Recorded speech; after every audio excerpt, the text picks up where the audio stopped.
and we will give it a second to ensure that I am actually live on my end. There's usually about a 5-second delay. So hopefully. And we're good. Okay. Why don't we start by letting people know who each of you are? So Jay, do you want to give a 1-minute summary of who you are for people who do not know Who I you? am in a minute. Sure. Primarily a documentary filmmaker. Also studied a lot of philosophy, so I know my way around some of that stuff. But people might know me from making a documentary with Sam Harris on this topic ages ago called Islam and the Future of Tolerance, with his collaboration with Majid Nawaz. I obviously and I've worked with Sam on a lot of things closely. I think I know that style of positioning and argumentation really well, and I obviously have a lot of big philosophical differences with it now. Personally, I grew up in a Jewish household. People can see the last name, no relation to Ben or any other Shapiro who you might know out there. Pretty cookie cutter conservative synagogue in Allentown, Pennsylvania. But by saying that in sort of post-Holocaust American Judaism, it was kind of default pretty Zionisty in the prayer books and sort of the surrounding environment around me. And then I'll end it there that I was supposed to go to Israel when I was 16, like a lot of my other friends, for the summer, and refused to go because this has been a kind of a lifelong fight for me. It was mostly out of teenage angst, but I went randomly to Ghana, West Africa on sort of a summer trip, and it kind of changed my life and implanted probably a lot of the questions and philosophical questions that I've been attracted to with anti-colonialism and justice, et cetera, and bigger issues. And so that sort of launched my thinking as a filmmaker. And there you go. And then 9/11 happened when I was in university. And ever since then, I've been pretty plugged into this debate and this conversation on lots of angles. But yeah, I'm quite sympathetic, we'll say it that way, to the Palestinian cause. Right on. Destiny, what is your 1-minute elevator pitch that you give? I don't even My know. 1-minute elevator pitch. Yeah. I do politics online. I try to help people learn how to read source material and just do a lot of stuff that I would consider to be pretty basic human investigatory skills. And for some reason, that elevates me above like 99% of the space today. So that's what I would say. Yeah. Excellent. All right. Well, we'll keep it relatively free-flowing. I do have a general question that I'd like to start with, and I'll ask Jay. It's a question I get often, which is, and I'm purposely asking this very blunt, why should anyone care about this topic? Like, let's say you're average American. Yeah. Because let's say that, there is a genocide in Palestine. There are genocides going on in many places in the world. I think Sudan has a higher death count as of right now. And people always point this out to me of like, well, I don't see any news media about Sudan ever, and no one's ever up in arms about it. So, for the average American, who's probably the average viewer here, why should people even care about this topic at all? Yeah, fair. I mean, the easy answer everyone always gives is, well, American taxpayers are, footing the bill, so they should have a special interest. And I think, there's obviously weight to that argument that flies, but I actually think it is a much deeper question you're asking. And I think for someone like myself who takes a more historical lens and philosophical lens to questions in the world, the Palestine cause, and frankly, the Israel conversation in it, it's not just Palestine, it is the unique role of Zionism in Israel and the history of anti-Semitism, et cetera, that I'm sure we'll get into, is really kind of this like insane overlap of a Venn diagram of so many issues that are indicative of other tensions and anxieties that I think a lot of us are feeling in the world right now historically. And so people pour in so much of their own kind of sense of injustice or wanting a different world or wanting history to be fair or whatever into the Palestinian cause. And that's why they really care. So like on a practical sort of consequentialist argument, I think this, and I'm sure I'll be making these arguments, I personally think that Zionism in particular is the domino that needs to fall. And of course, I'll end up having to define that, but the domino that needs to fall in order to potentially unleash a lot of the kind of liberations that every human should care about on a moral level. But I think that the rude awakening for a lot of people when you ask this, especially for Americans, and it's where maybe Dustin or Stephen and I might agree on this with misconceptions on the right, is that I don't think most Americans have understood, and this isn't unique to the American empire, but have understood the mechanics of what has driven that's the post-World War II empire of America, of neo-colonialism and stuff that we can unpack and talk about, and how crucial and important the question of Palestine is to it, or the entire Middle East, the petrodollar, et cetera.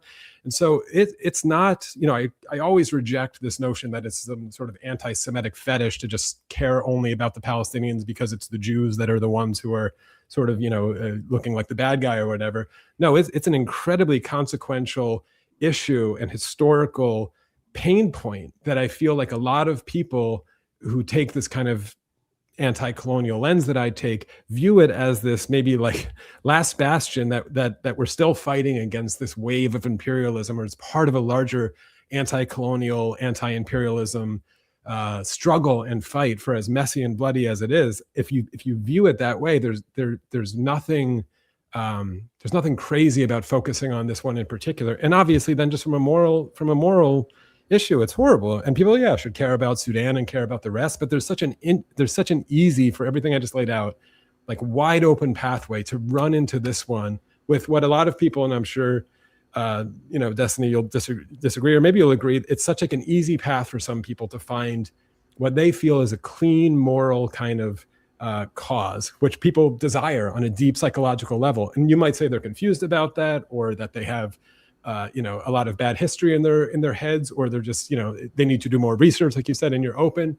And I'm sure we'll talk about those things, but I don't think they're entirely wrong to think that there really is a wide open pathway here that is very attractive for people who want justice in the world. And it's hard and messy to even figure out who the good guy or bad guy is in Sudan. But in Palestine, they're like, I can see this one, I know this one, and I'm there. And it becomes a stand-in for a lot of tensions about other things. So that's why they do care. And I think it's right that they do care. But just to finish up this maybe longer answer, I remember at the beginning of all this stuff, people were saying like, you don't really care about dead Muslim babies, right? Because there's dead Muslim babies in Iran, right? Like they were doing the funeral and there's like a suicide attack or whatever, and all these kids die. And there's no marches in the street for that. You don't really care about Palestinian lives or dead Muslim babies. I actually think that's kind of true. Of course, you do care in the abstract, but no, you care about justice, and you care about lives that you feel are taken in a form of historical, cultural, whatever injustice. And the Palestinian fits that bill for a lot of people, and it fits that bill largely for me. And so that's why they care, and that's why they should care. Destiny, why should anyone care, or should they even not care? Like, what do you think the average American's attitude towards this whole thing should be? I think it's a complicated question in that, well, I think it's an easy question. It just depends on the perspective that you come at it from. From a basic like U.S. foreign policy perspective, the Palestinian issue is just the easiest like thorn in the side of our current Middle Eastern politics, where, you can look at the history of Yemen is very messy, our association with the Gulf states and, their record on, like gender equality is obviously not the best, or, why didn't we get rid of Saddam in 91 and what happened with Iraq and Afghanistan after, like all of these things are like messy and complicated and what's going on. But then when you look at like Israel-Palestine, at least today, from Gen X and probably below, it just looks like you have a huge, like massively successful country that just beats up on a smaller population that can't really defend themselves. And this kind of opening in our Middle Eastern, I don't know if you call it posture, has obviously been exploited and abused by the enemies of the United States, for legitimate purposes, for illegitimate purposes, whatever. I'm not trying to morally load that one way or another. So it's a situation that everybody pretends that they want it to just kind of like go away, or they think it'll go away. I think to quote Rabin, I think he said, "I wish Gaza would just break off from Israel and sink into the ocean." It's a thing that has to be solved, and unfortunately, it's going to require like strong U.S. leadership with a U.S. leader that has a good mind for politics in the Middle East. We don't have that right now, and there's enough there that there's no excuse for it to have been kind of ignored for as long as it has been, and something needs to progress in that direction. I would say that's one of the more compelling reasons why we should care about it. But then obviously you've got all sorts of other types of reasons why people like to approach this issue as well. It's like this is like the perfect pet issue for literally world politics. You've got, to some extent, brown versus white or Jew. You've got colonial versus anti-colonial. You've got Western world versus second world. You've got Jew versus Muslim. You've got religious stuff. You've got American imperialism. You've got Sunni versus Shia. There's like so many different ways, oppressor versus oppressee, like ways that you can load this, that, you know, everybody has something that they can take a bite off of for this conflict. Yeah. So I want to ask you this, Destiny, and then Jay, you can kind of take it where you want. But Stephen, where? Yeah, sure. Stephen or Destiny, the lower. I know. Let's try and be as non-termly online as we can and go with real names if possible. Stephen, it is. Yeah. Yeah. Okay, Stephen, where do you stand on the issue now? Because you seem to have evolved, or I don't know if you have evolved, or at least things have evolved. And the meme is that you're Israel's greatest defender because the whole Lex Friedman debate against Norman Finklestein and all that. But where do you stand now, and what are like the biggest things that have changed your mind, or at least? I mean, I think in the West, just because of where I'm at in my political positioning, right? Like I'm like a center to far left guy. Basically, every single person in my vicinity is going to be incredibly pro-Palestinian. So I'm going to come off as like a rabidly pro-Zionist supporter guy. Like overall, I don't even know where you would put me on a diagram. It just depends on who I'm talking to or where I'm at. But like, I think that there needs to be some kind of resolution to the conflict. And I think that the international community has done a great disservice to both sides when it comes to resolving the conflict. My general position on it, I don't think has changed much, in that Israel is kind of infinitely incentivized to continue the conflict because they're always gaining materially. I think that's obvious. You can just look. They're, expanding settlements in the West Bank. They continue to entrench themselves militarily and economically. It just benefits them materially for everything to kind of continue on the status quo. I mean, Assad is gone. The Houthis are, not, I don't know, the Houthis are doing the Houthi thing. You've seen Iran is having issues right now, although now they've kind of come back because the United States bungled that completely. But to some extent, Israel continues to further the status quo benefits them. For the Palestinians, the international community has them convinced that the status quo will never change for them politically, that they can do infinite terrorist attacks, refuse to negotiate, have no positions clear about what they would be willing to negotiate on, but they will never lose politically. Like, it's always 67 borders, 67 borders, 67 borders. No matter what happens, they always have that to go back to, and they're never made to feel responsible for any decisions they make politically. It's hard to even say actually they politically, because we're not even sure who represents the Palestinians. Like, that's kind of an open question depending on your perspective. I think it's a big mess where the international community has kind of like artificially buoyed both sides up to feeling like they never really have to resolve the issue, and then everybody just kind of, it's just like the pot of gold you go to borrow from whenever you need to take a loan out on some geopolitical issue, and then people dip their toes into it however they want. That's fair. Yeah, I mean, Jade, you have thoughts or questions or? Well, no, it was sort of, my question, because I was, I went back and I didn't know a ton about your position, and I'd seen the Finklestein thing, and I'm curious, I could just ask it sort of bluntly, are there specific things that you have said or defended, kill ratios of combatants to civilians, whatever, and citing different numbers that you now maybe regret or second guess? I'm curious just on a trust level of the reporting of this thing, because you laid out there something I totally agree with, obviously, this incentive to keep it going, right? And every time I would bring this on the table with anyone who was defending Israel, I would get called a conspiracy theorist, whatever. It's, how could I say that Israel actually benefits from, Hamas attacks or whatever? And the incentives you laid out there perfectly.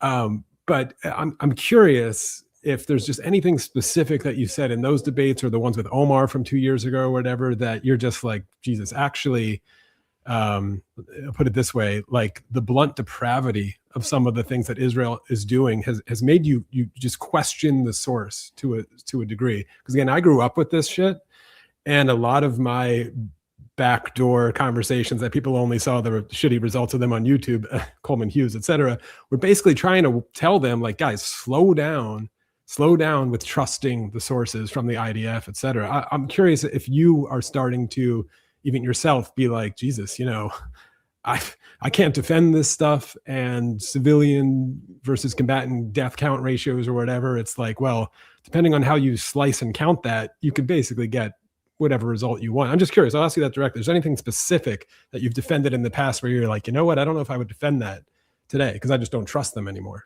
No, probably not. Really? I think that the IDF has issues and Israel has issues, but I can kind of view them as a nation that exists in a region where everybody is insanely fucked. Hmm. And I think that they, for all their faults, I think they act far and above beyond whatever I would expect from any of the other neighboring countries. We can criticize Israel and the IDF so much because of the reporting that Israel does. Like, we don't know what goes on in the Egyptian military. We don't have access to the archives, in Damascus with Syria. We don't know what's going on with the Houthis and Ansarullah. We don't know anything about any of these countries, so we don't have much to say. And not to be the stereotype, but like, no Jews, no news. Nobody seems to care unless Israel's directly involved, which is kind of mind blowing to me as well. I'm not going to defend every single action Israel does. I think that at the very least, you can argue that there are ways that they prosecuted this war that are like above and beyond insanely reckless. That the WCK kitchen bombing one, where they like hit like all three cars, that comes to mind obviously as an immediately terrible, horrible thing. But then the issue is that internationally, my God, there's just so much stupid reporting that happens with Israel that it's hard for me to have an opinion on a thing until I start reading every single underlying document, because some of the reporting is just so deranged.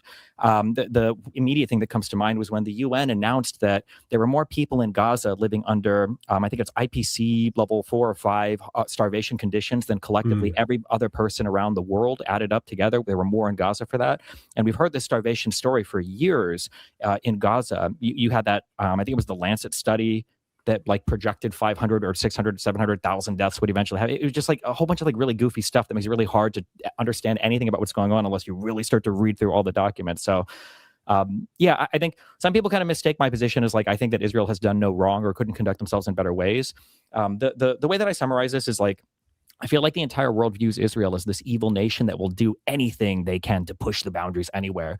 I don't necessarily view them that way, but I do view them, especially under conservative governments, as being very opportunistic. So if you give them an opportunity to do something that they maybe shouldn't do, they might jump on it if they feel like they can get away with it, which I do think that Israel conducts itself in that manner sometimes. But yeah, sorry.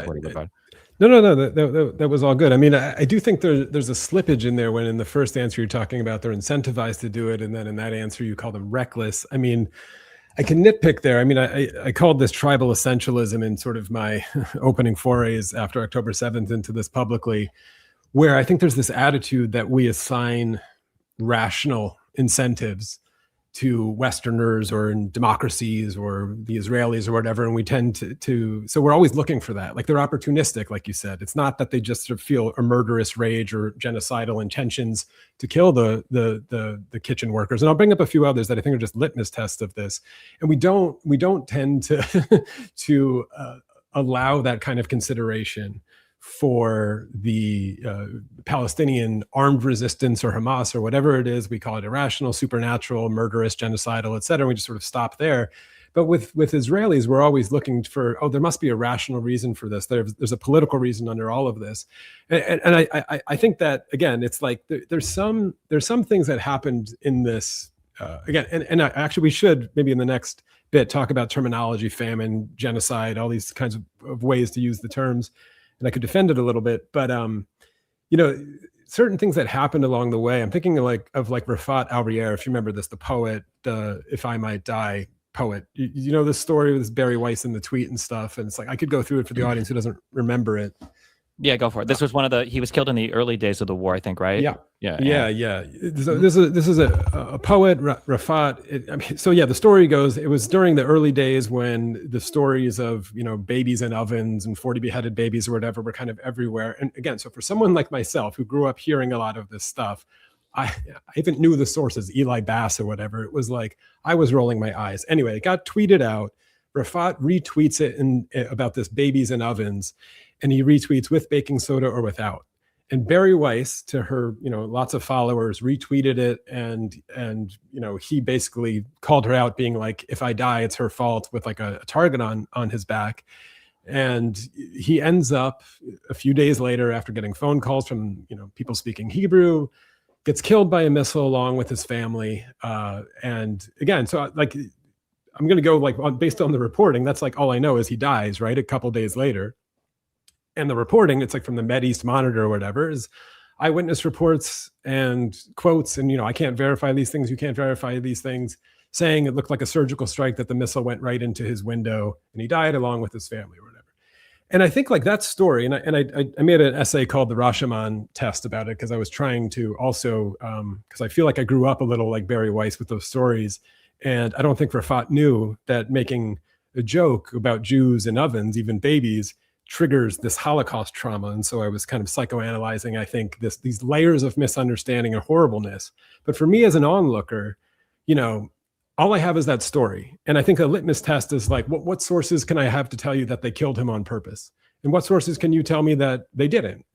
And at some point, we're all dealing with sources that are incentivized to lie, to exaggerate, as you've already pointed out. But at some point, there is this trust of like, oh, no one would act that depraved. It's not in their interest. That's what we would say about like some democratic Israel or something. It's not in their interest. Why would they do that? And I'm like, no, they would do that. Stop granting them this like benefit of the doubt that they wouldn't do that, or they'll investigate it. Well, you and I and everyone else in the world has been waiting for these investigations from Israel for decades and decades, and they never seem to come. And we all know about the combatant rules they have. And so like I think a story like that is just like what do you believe actually happened in that story has become an almost litmus test. And I feel like 2 years ago when it started, you would have said, yeah, there's no way they killed him on purpose. These people are anti-Semitic. This is all bullshit. The sources are all bullshit. I wonder now if, Dr. Sophia is in a camp right now and making news. Is he going to die or is he not going to die? The other day, the bombing just so happened to kill the guy setting up, the watch party for the World Cup right after the Egyptian president, the Egyptian head coach at the World Cup was waving the Palestinian flag. And all this stuff sounds kind of crazy to people of like, what am I saying? Are they really that depraved? I wonder if at some point you're like, you know what? I think there might be something to these stories. And Palestinians are like, yeah, no, duh. We've been living with it forever. We've been trying to tell you forever. This is kind of what we deal with on an everyday basis. Listen, it's gotten worse. It's gotten bad. And at some point, yeah, we are like, I'm not there. You're not there. And we do have to trust these things. But at some point, yeah, if Israel has lost the narrative war, I think it's their own damn fault. And maybe they just got too much hubris of this entire thing. And then the last point on that question, I named 3 people there: Rafat, Dr. Sophia, who might die, and this the Egyptian aid worker who was going to set up the watch party. I'm curious if you know, or if you think that if they die, they will be counted in a spreadsheet by Israel as combatants or civilians. And I'm wondering what you think they should be counted as. That's my question. Yeah. So I want to head off one thing right now that is incredibly frustrating about all these conversations. I'm not sure where you'll end up on this, but it is a thing that I run into over and over again. Is what happens is when people tell their side of the story for this, what you just said. I won't say you accused me of it, but I understand why you have this impression that we view Israel as like a rational actor, and then we view the Palestinians and Hamas as these kind of like bloodthirsty animals or whatever.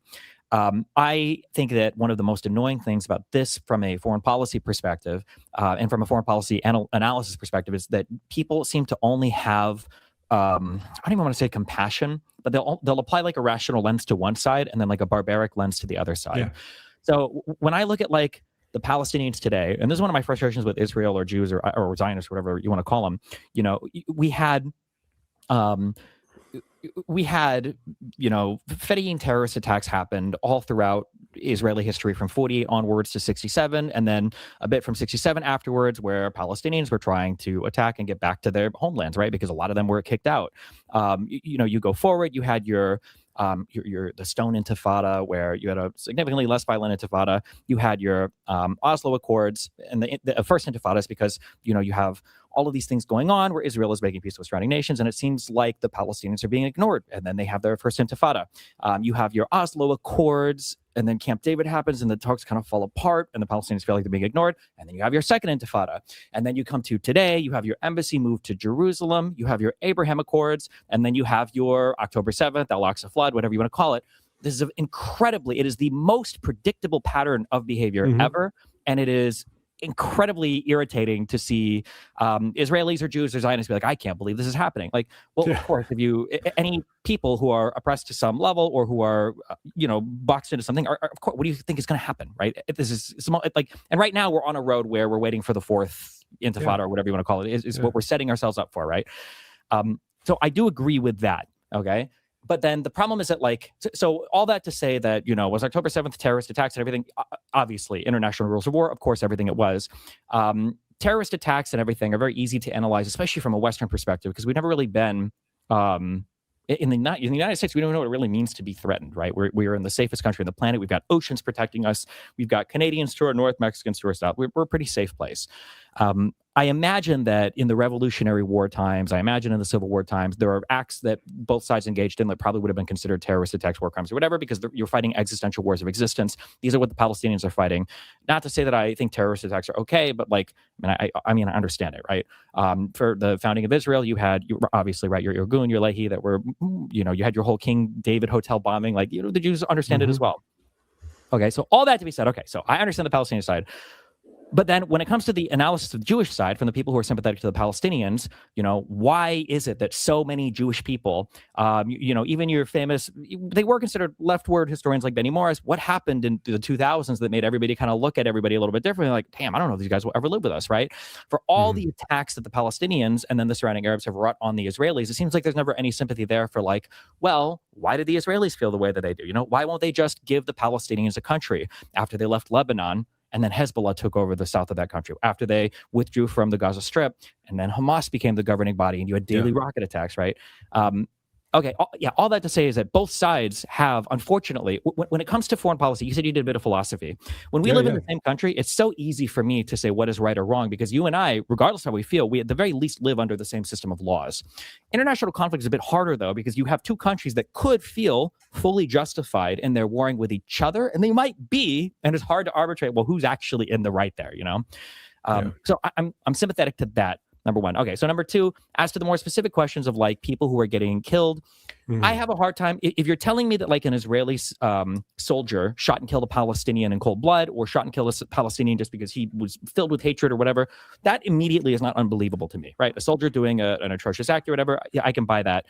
When it comes to like weaponeering, like big attacks on buildings and everything, it becomes harder to believe that you have like an entire strike cell that's like, okay, we have this $500,000 munition. We could use it on, whatever building, but there's this poet here and he talks some shit. And we're going to get the JAGs, we're going to get the weaponeer guys, we're going to get the targeters, we're going to get all the ISR guys, and then we're going to get some colonel or whatever. All these people are going to sign off on this, and we're going to blow this poet up. It becomes harder to believe. I'm not going to sit here and say there's like a 0% chance of it happening, but I think on the flip side of like all the people that do get killed is people never acknowledge on the pro-Palestinian side that Hamas is designed to invoke the maximum amount of civilian deaths constantly. There's a reason we don't see Hamas uniforms. We know that like Hamas will fight in civilian outfits. We know that they fight using what we would call children, right? 16, 17-year-old people with rifles. We know that they will hide weapons and munitions near camps, like actual camps with tents and stuff, under mosques and buildings, that they sometimes don't let civilians leave when they're trying to move people because they like to have them nearby when they're fighting. We know that one side is designed to enact the maximum amount of civilian casualty on their side. So it also doesn't surprise me much when Israel does have civilian casualties that occur. I guess like the flip side question is, we keep hearing, I don't know what the current death total is at, 60, 70, 80,000, somewhere in this ballpark. How many of them are militants? You asked me if I would consider the other three militants. Probably not. I'd have to see what they're doing. Okay. My guess is probably not. But then how many of the dead people that have died so far are militants? Because that's a number that has never, ever been declared by the pro-Palestinian side. Yeah. I mean, I don't think we're ever going to get a clear. So this is the thing. I mean, maybe this will get us into this definitional thing, because I mean, I think we both alluded to the word genocide. I'm sure we could debate about it, and famine, and now militant, and who's a militant, whatever. I mean, my general premise is like, these are all, you could talk about all these terms legally. You could talk about them morally. You could talk about them politically. And I think they all, I could call it a genocide. And then I could tell you all about how I think the genocide legal definition in the 47 convention was hijacked by the powers who were very much still colonial powers, who very much wanted to write something that would never implicate them in the past or in the future, and how Raphael Lemkin's original definition actually would have completely fit this and many, many other things, Sudan and everything else, because he actually wanted to write it in such a way that was pretty broad, because he called it like a war of destruction, period. It didn't matter about, population numbers going down or whatever. I've seen you like cite that before. We could argue about that all day, but I could tell you, what, I'm using the word genocide here in a political sense, because I want to alert the conscious, because in our time, it's the crime of crimes, and it will do the most work to get people to care and put a stop to this thing. And of course, the counter argument is, if you call everything a genocide, then nothing's a genocide, right? I've done essays on this kind of stuff. We could do the same thing with famine or whatever. But what's important, what you were laying out there about the militant, I mean, you said probably not. Sophia, Dr. Sophia will absolutely be called a militant in their numbers. I'm sure of it, because they're already saying it is, because everyone can look up the unlawful combatant law that they passed during the Second Intifada, which basically said that they can, arrest people and hold them indefinitely, not show any of the evidence in a military court, keep the evidence secret, because I guess if you reveal the evidence, they said it would reveal their sources of how they collect stuff, whatever. So we never get to see the evidence against these people. They're never charged with anything, and they don't fall under the Geneva Convention. And that's important, because the Geneva Convention was all about the treatment of POWs. And to be an official POW, you need to have a state, you need to have a military, it needs to be sanctioned, whatever. So all of these are reasons why Israel will never, it was Netanyahu's reason for being, right? Never give the Palestinians a state. The day you give them a state, Hamas the next day changes their name the same way the Irgun and the Stern Gang did, and becomes an official military. And then they got the Geneva Convention, POW protection and the same kind of thing. Anyway, that's all like a little like boring, stupid legal sidetrack, but these are the games that when people talk about the like unfair power dynamics or asymmetric warfare or asymmetric lawfare, this is the kind of shit we're talking about, where the game is basically rigged from the start. And so there does seem to be this imbalance and this like pressure to only talk about the Israelis because, or America, like you're saying, there's this underdog kind of story, whatever it is, the empires that be, because they have the power to define the terms and then play by the rules that they wanted to play by. And the game just feels rigged from the beginning. And so I don't, we could get sidetracked into whether this is a genocide or not, and we could talk about it, comparing it to Rwanda and everything else. I did it. I encourage everyone to go watch, or read his books. Dirk Moses is an insanely good scholar on this. And we talked about this. And to prove the point, I did an episode called Something Worse Than Genocide. And half my audience, half my comments were like, oh, he's just denying that it's a genocide.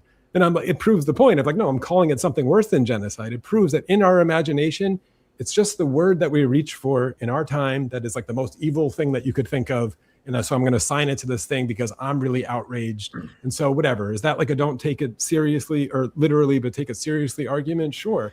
But everything I just said there should tell you, like, of course, Israel will count the doctor as a militant. They're saying he already is one. And people could do the research. He's like called a colonel or something, and one like Arabic thing. I don't know if you've seen this, and he's at the opening of the hospital, which of course Hamas was attending. They're the governing body there. He's sitting in the audience, and they're like, oh, he's a Hamas linked, whatever, human. And so there he is now as a Hamas member, and that says he's a combatant. So I just like these kill ratios or comparing them. It's interesting that you said you were comparing the kill ratios in Israel's behavior compared to the surrounding countries rather than like America or whatever. But I also think this is also just a strange barometer. I mean, America dropped 2 nukes on Japan. If we're going to compare like civilian combatant rates, Israel could go there and always get out of it and use their silly IHRC definition that it's anti-Semitic because the kill ratio doesn't approach what America did in Japan. And, who am I to say that America didn't commit a genocide with those 2 bombs? I think Raphael Lemkin, the original coiner of the term, would say they did. And I would actually argue for that philosophically. Can I just ask one quick question? Because there's a big thing, and then I think Paul has something else to ask. Here's the reason why I don't like the genocide term, is because it feels like if Hamas or the Palestinians were to surrender this war, then it's hard for me to imagine that the IDF could continue to prosecute the war, even in Israel. I don't know if the Israeli citizenry would stand for it, let alone the international community. There would be a super uproar.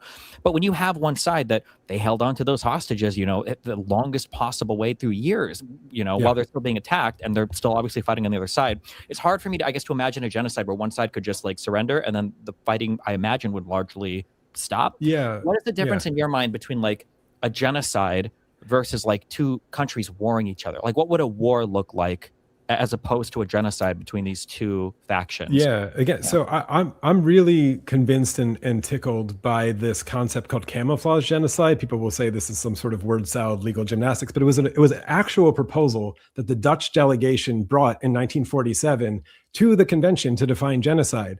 And it basically is what it sounds like, that it was like, listen, the way it's currently written in this legal sense that ended up getting voted on is like, if you can say there's a military objective or a military target there, then it's not genocide. Or as you're suggesting here, like if they fought back, then it's not genocide. If like one, you could wait for one person to fire a bullet from an apartment building and level the entire building and say, hey, they shot at us, this isn't a genocide. The Dutch delegation, interestingly, brought this themselves because they had just been occupied by Nazi Germany for a few years and experienced the same thing, right? We think terrorism is a word that only gets assigned to brown people. The Dutch had just experienced this of like, what the fuck? You were eliminating and killing civilians and basically saying you had a military objective to do so. A military objective is just so freaking vague. And so I'm with you, actually. Like, I encourage, you would love his books, actually. He thinks a lot in these kind of technical terms. The genocide convention and definition as we know it is completely broken and hijacked. And people should really, really, and I don't think it fits. I think it's going to be an interesting case for the ICJ. Dirk's point is that he hopes they rule in a way that resurrects a better definition and finds this camouflage genocide thing, which didn't get into the definition in the end. As an absolute, as far as humanity goes, as far as civilian goes, it's like, it's the thing that I think we need as citizens. We're all just citizens, the three of us, and we could become targets of this any day. And if we're near a guy who shoots something, and I'm not doubting that Hamas engages in this, act of hiding or whatever. Of course, it benefits them. I think it benefits Israel as well. But most people in wars die like Hind Rajab now, not like Anne Frank. And if you think there's like a difference to the way they died, sure, we could talk about it. But I think what's going to continue more and more is Hind Rajabs in the world. And the powers that be, you said it in your opening thing, incentivized to keep the war going forever. And that includes, Israel is opportunistic. And this sounds cynical, right? But they used October 7th as an opportunity to do what a lot of them dreamed of doing for a long time, in my view. So like you said, if this sort of goodwill runs out for them, which of course it seems to be, the whole world is like, are you fucking serious? You're still doing this? Like, no. It benefits them to have another one, right? And that sounds perverse, and everyone says I'm a self-hating Jew, whatever, but you've said it. They're incentivized to get more political will to complete this mission. Now, there's a deeper philosophical conversation, if we get there, to have that might defend that. If you're saying it's like, and this isn't quite your point. I worked with Sam Harris, and he went down this path of basically, once Islamism and jihadism shows up, all bets are off. It's metaphysical, sort of like you can't negotiate with this. I love right? Sam Harris, but oh my God, anything having to do with Islam is, he's yes, I could talk about and defend why I worked with him and how it's really misconstrued his argument to a degree. And I tried very hard behind the scenes just to get him to slow down on this a little bit, and he's sort of unable to do it. But that is the argument at this case. And I think, and again, I'm working on polling here. I'm working on stuff I grew up with. I think that attitude that I just described is much, much more prevalent in Israel than maybe you think. Sure. And so even if, sorry, I know you're trying to get in, Paul, but so even if Hamas did lay down their arms or whatever, I do think it's still there. Obviously the settlers in the West Bank wouldn't stop. And I think there would still be people chomping at the bit to continue in Gaza. And if they weren't getting it because there was no political will, obviously, false flags become a thing and the incentive is there. And they would be waiting for, as you said, the predictable fourth intifada to just complete the job.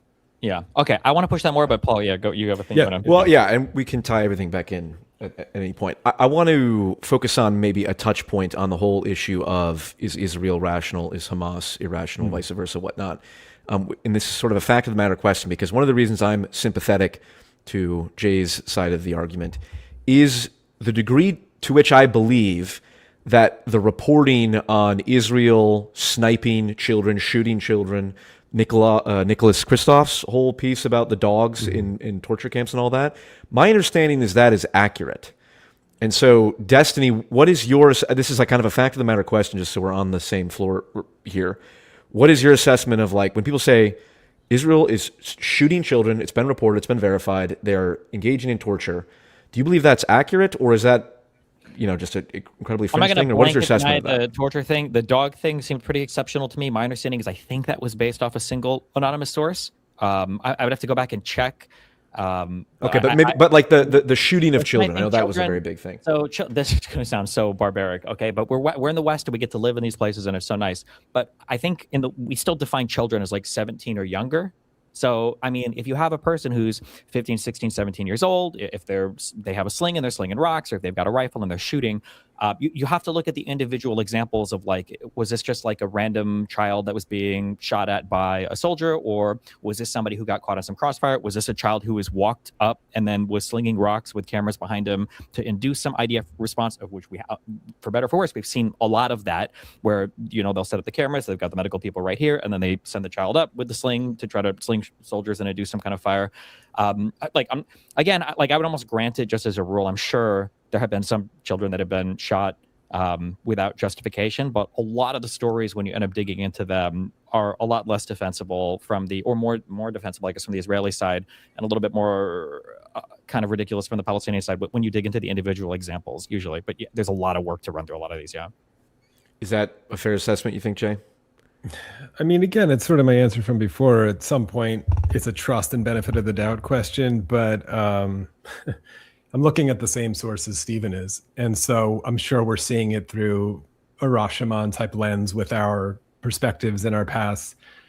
I mean, like, just as a quick thing, you've seen like where there will be like a camera that is watching a kid that is I can think of one right off really clear one where he climbs up onto like the container, and then he's got the sling and he's slinging rocks until eventually he gets shot, and then there's literally an ambulance right here, and then he comes walking back and the people treat him like, I've seen several videos like this where it's pretty obvious it's like to induce some kind of like camera moment. Not to say that even inducing it, like, well, maybe it shouldn't be that he should be getting shot, but like there's a thing going on. Exactly. Right? I mean, listen, yes, everyone's playing the optics and the perspectives, and Israel has lost the optics war. But I think it's because for good moral reasons that we haven't quite, I mean, maybe you agree with them, we haven't quite pinned down on sort of the ultimate sort of good guy, bad guy, oppressor, which we could get to.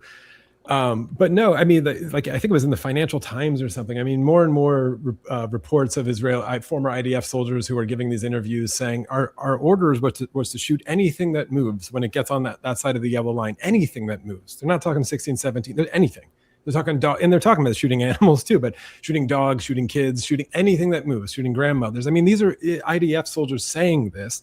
And again, the yellow line, you could say, well, it's a military thing. They should have known the yellow line was there. It's a military objective, whatever. And again, we'll go back to, there have been people like Raphael Lemkin from the very beginning who said, you know what, that if it's at least, it's an order now, that qualifies as genocide. I don't need to see 1 million dead bodies. I don't need to see this. And again, we can argue about whether that's a good usage of that term, a bad usage of that term. It's certainly a war crime, whatever. But yeah, I mean, so I don't have reason to doubt the IDF soldiers saying themselves that those were our orders, and hospitals, you know, getting filled with kids. And if we're going to say the Palestinians are just so dedicated to this cause and winning the PR war that they're pushing their kids across the yellow line to get a bullet in their head just to get for me to say this on a podcast and to get sympathy. Okay.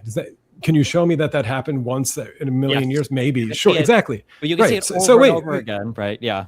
Okay. Yeah. If you think that's like a systemic thing that's happening in the Palestinian world, I disagree. I mean, I haven't been to Gaza. I've been to the West Bank, but of course, yes, you know, people become martyrs or whatever. And let's like back this up for a second. That being said, is not unique to where we're at in this awful escalation and cycle of violence of anti-colonial history, or, you know, we can talk about the Native Americans and the way they fought or whatever, like, and civil rights. MLK, it was controversial, but they brought out those children knowing that they would get attacked by the police in order to induce the photographs. So yeah, sure. Fair. So I'm not saying this is like a phantom phenomenon, but I don't there's nothing that it's inherently Muslim or inherently even Hamas tactic being unique or whatever. It might happen. I don't think it's that widespread. And the truth is, with what you just said, oh, I lost you guys for a second. The truth is, with what you just said, I don't even think at this point people even really, you know, care very much, because, like you said, it's being like, well, don't shoot the fucking kid, even if the parent is pushing them out in front of them, or Hamas is pushing them out, because Jesus Christ, like, don't shoot the fucking kid. He is caught in the middle. Let's get to the deeper issues of this. And like you said from the beginning, this thing needs a solution, a real solution. And you know, you maybe alluded to two-state solution, whatever, which I don't think is just, and we could argue about Oslo all day and that kind of stuff. But no, at this point, like, and I'm just going to end this with one thing, because at this point, what you said, like, that story whether it's true or not doesn't even matter anymore. That's how far gone the Israeli side of the narrative is, and how far people have really moved on the needle on this thing, to the point where I'm just going to give you an anecdote, because I grew up, again, getting a lot of Zionist rhetoric. I grew up with a different Zionism in Pennsylvania that was really concerned about its public image, and with what you just said, portraying its enemy as this irrational, bloodthirsty, anti-Semitic monster. And I think it was working to a large degree. They were really concerned about how they looked, especially to American Jews like myself. When I went to Israel, they treated me like a celebrity. They just wanted to make sure I was still on their side or whatever. It was kind of funny. But something in this last couple of years changed in their strategy. And for me, it was this very specific moment with the second flotilla that was going there, which of course is a stunt for almost the same reasons you're doing. They're not trying to get aid into Gaza. They're trying to prove a point. And when they arrest all of them the second time, and Greta Thunberg is on their flotilla or whatever, you know she's coming. She's one of the most recognizable, people in the entire world. She's going to be everywhere. What you do to her is going to be seen, and she's going to talk about it. And she's got her red suitcase with her. And of course, they beat people up, and there's stories of this, but there's not a lot of videos, so it's like, okay, they have incentive to lie. But when she goes back home and they give her her bag, her red suitcase, and this is Ben Gvir and the official IDF, like, you have Greta Thunberg in front of her, and the word whore is written on it in giant Sharpie with a Jewish star and a penis. That, for me, that moment, I was like, something has changed in the face of Zionism, where at this point, one, they just don't give a fuck anymore what anyone thinks about them. But even worse, and this is the more conspiratorial, they want you to hate them because the only card that they have left to play is anti-Semitism, and everyone hates the Jews. And they're playing that card over and over again. And I think people are tired of it. And so, I don't even know if that answered your question or went off on it, but something has really changed. I guess what answered is, yeah, I think they're shooting kids in the head, and I think they're getting orders for do it, but it's not specifically shoot the kids in the head.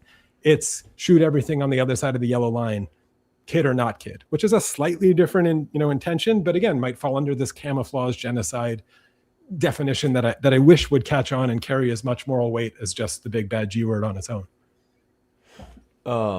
That's unless you have a response. I have another clarifying question, then we can move into some more underlying philosophy stuff.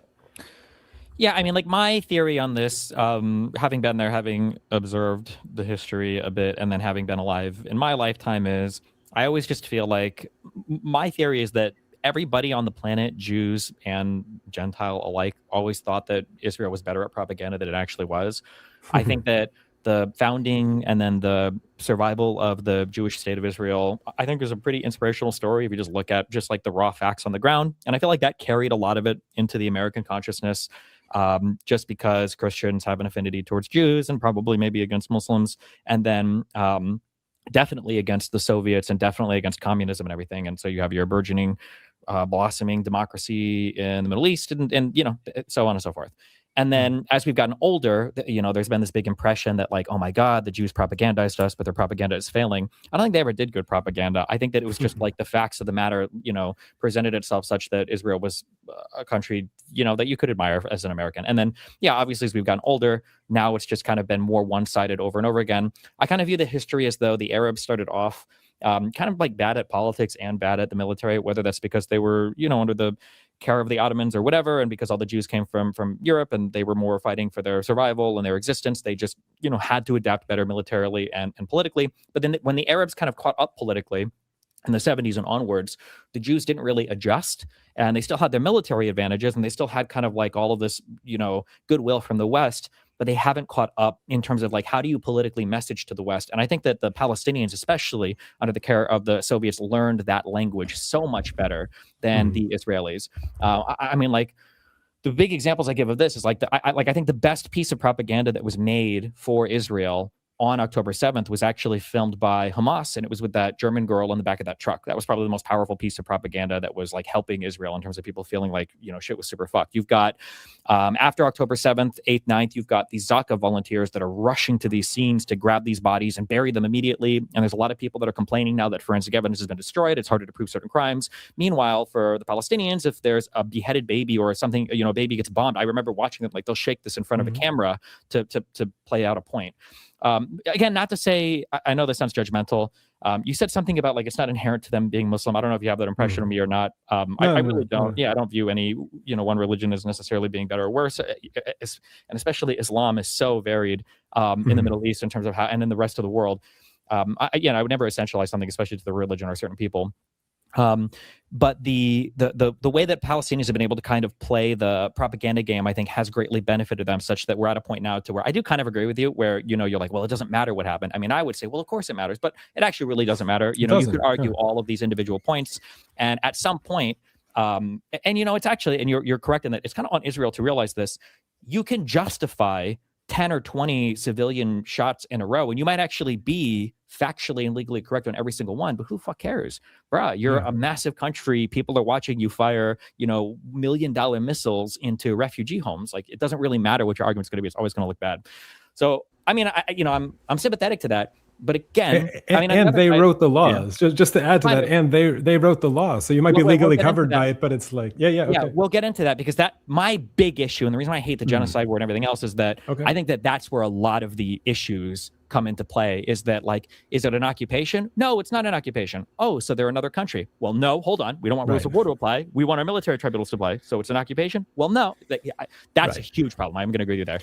I would say, though, just for everybody will cite like the Great March of Return as like one of the huge peaceful protests, et cetera, et cetera. And then you brought up this, are they really sending people to walk forward on the lines? I would encourage people, if they're bored, to just YouTube or Google, what did the Great March of Return look like? On the very first day, not only do you have Sinwar and these people who are literally busing people to the front of the wall and everything else, you've got like all these tires being rolled out, you've got all these billows of black smoke, you've got all these people that are running up to the gate to cut it, to try to run to the other side, to plant explosives and everything else. This was all happening from the very first day of this. So the idea that it's just been kind of like peaceful Palestinians getting killed by these evil, horrible Israelis has never, or at least hasn't been true in the past like 30 years. Again, not to justify one side or the other, but like the propaganda has gotten so far away from where the reality is. The only reason I'm bringing all this up is because if you truly believe that one side is this evil, horrible, irredeemable side, whether it's the Palestinian side or the Israeli side, there is no negotiation to be had. Nobody would ever tell you that, like, we have to figure out how to make peace with Hitler. We have to figure out how to make peace with the Japanese emperor. Like, they have to be destroyed. They're evil. They're genocidal. And when Israel is constantly being, marketed as a genocidal, apartheid, ethnic cleansing state who ruled by an ethno-supremacist religious ideology, was like, holy fuck. I mean, what the fuck are you going to do besides get rid of all of them? That's crazy. That's my big issue with so many loaded terms. Yeah.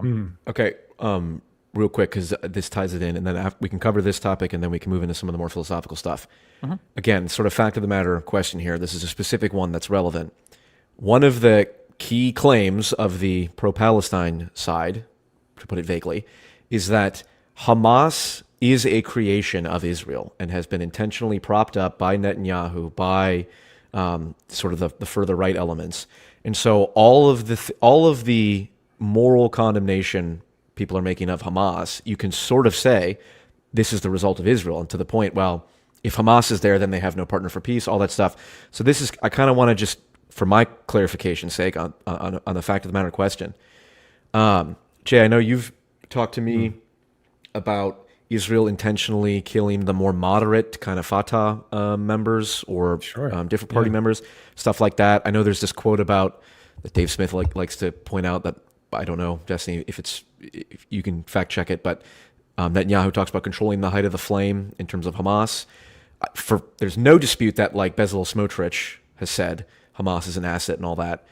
So, Destiny, what is your fact check on to what degree is Hamas propped up or created by or currently in place because of Israel? Not even, I mean, you could say it's cynical rationality. There's no partner for peace. Like you just said, if they're genocidal, they have no one to negotiate with. Sure. I'll try to run through this quick. Okay. First of all, just as a disclaimer, for Ben Giver and Smoltrich, these people are actual subhuman demons, okay, that are some of the worst that humanity has to offer. That if you ever wanted to engender anti-Semitism in a friend, you would literally just give them Ben Giver or Smoltrich statements over and over again. These are some of the worst people that have ever walked. This is like their version of Stephen Miller on crack. I hate these two motherfuckers so much.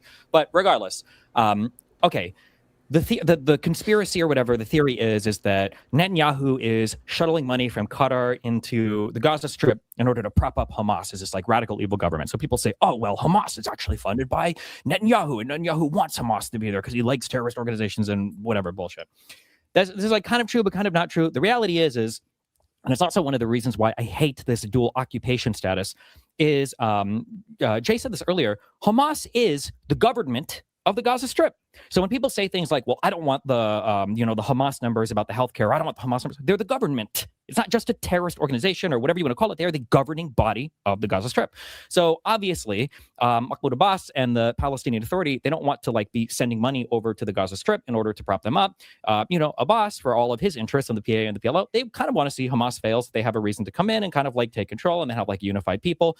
Netanyahu doesn't want this. Netanyahu and the Israeli conservatives benefit from a divided Palestinian people because now they have no uni-Palestinian entity ever of which to negotiate against. So in a way, it does benefit Netanyahu for Hamas to exist, but also like if Hamas were to just completely collapse, it would be bad for the Palestinians there. So they will facilitate cash transfers from places like Qatar to Hamas. It's not like a strictly evil thing, but it's definitely not necessarily like a strictly good thing. Like Netanyahu benefits from the status quo of two separated Palestinian organizations.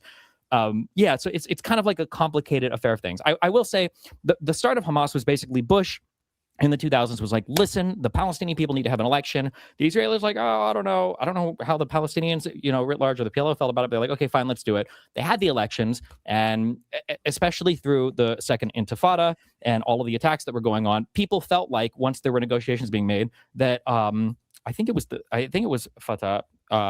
Wasn't doing good, which I think was the largest party, I think, in the PLO, which is the thing that is kind of the largest thing in the Palestinian Authority. It's kind of complicated. But I think the people in Gaza felt like this peace negotiation bullshit is not getting us anywhere, right? We had our second Intifada, a ton of terrorist attacks, nothing is really happening, and now we're going to go back to the status quo again. And so eventually they begin to favor Hamas there, and then they vote Hamas in as the party.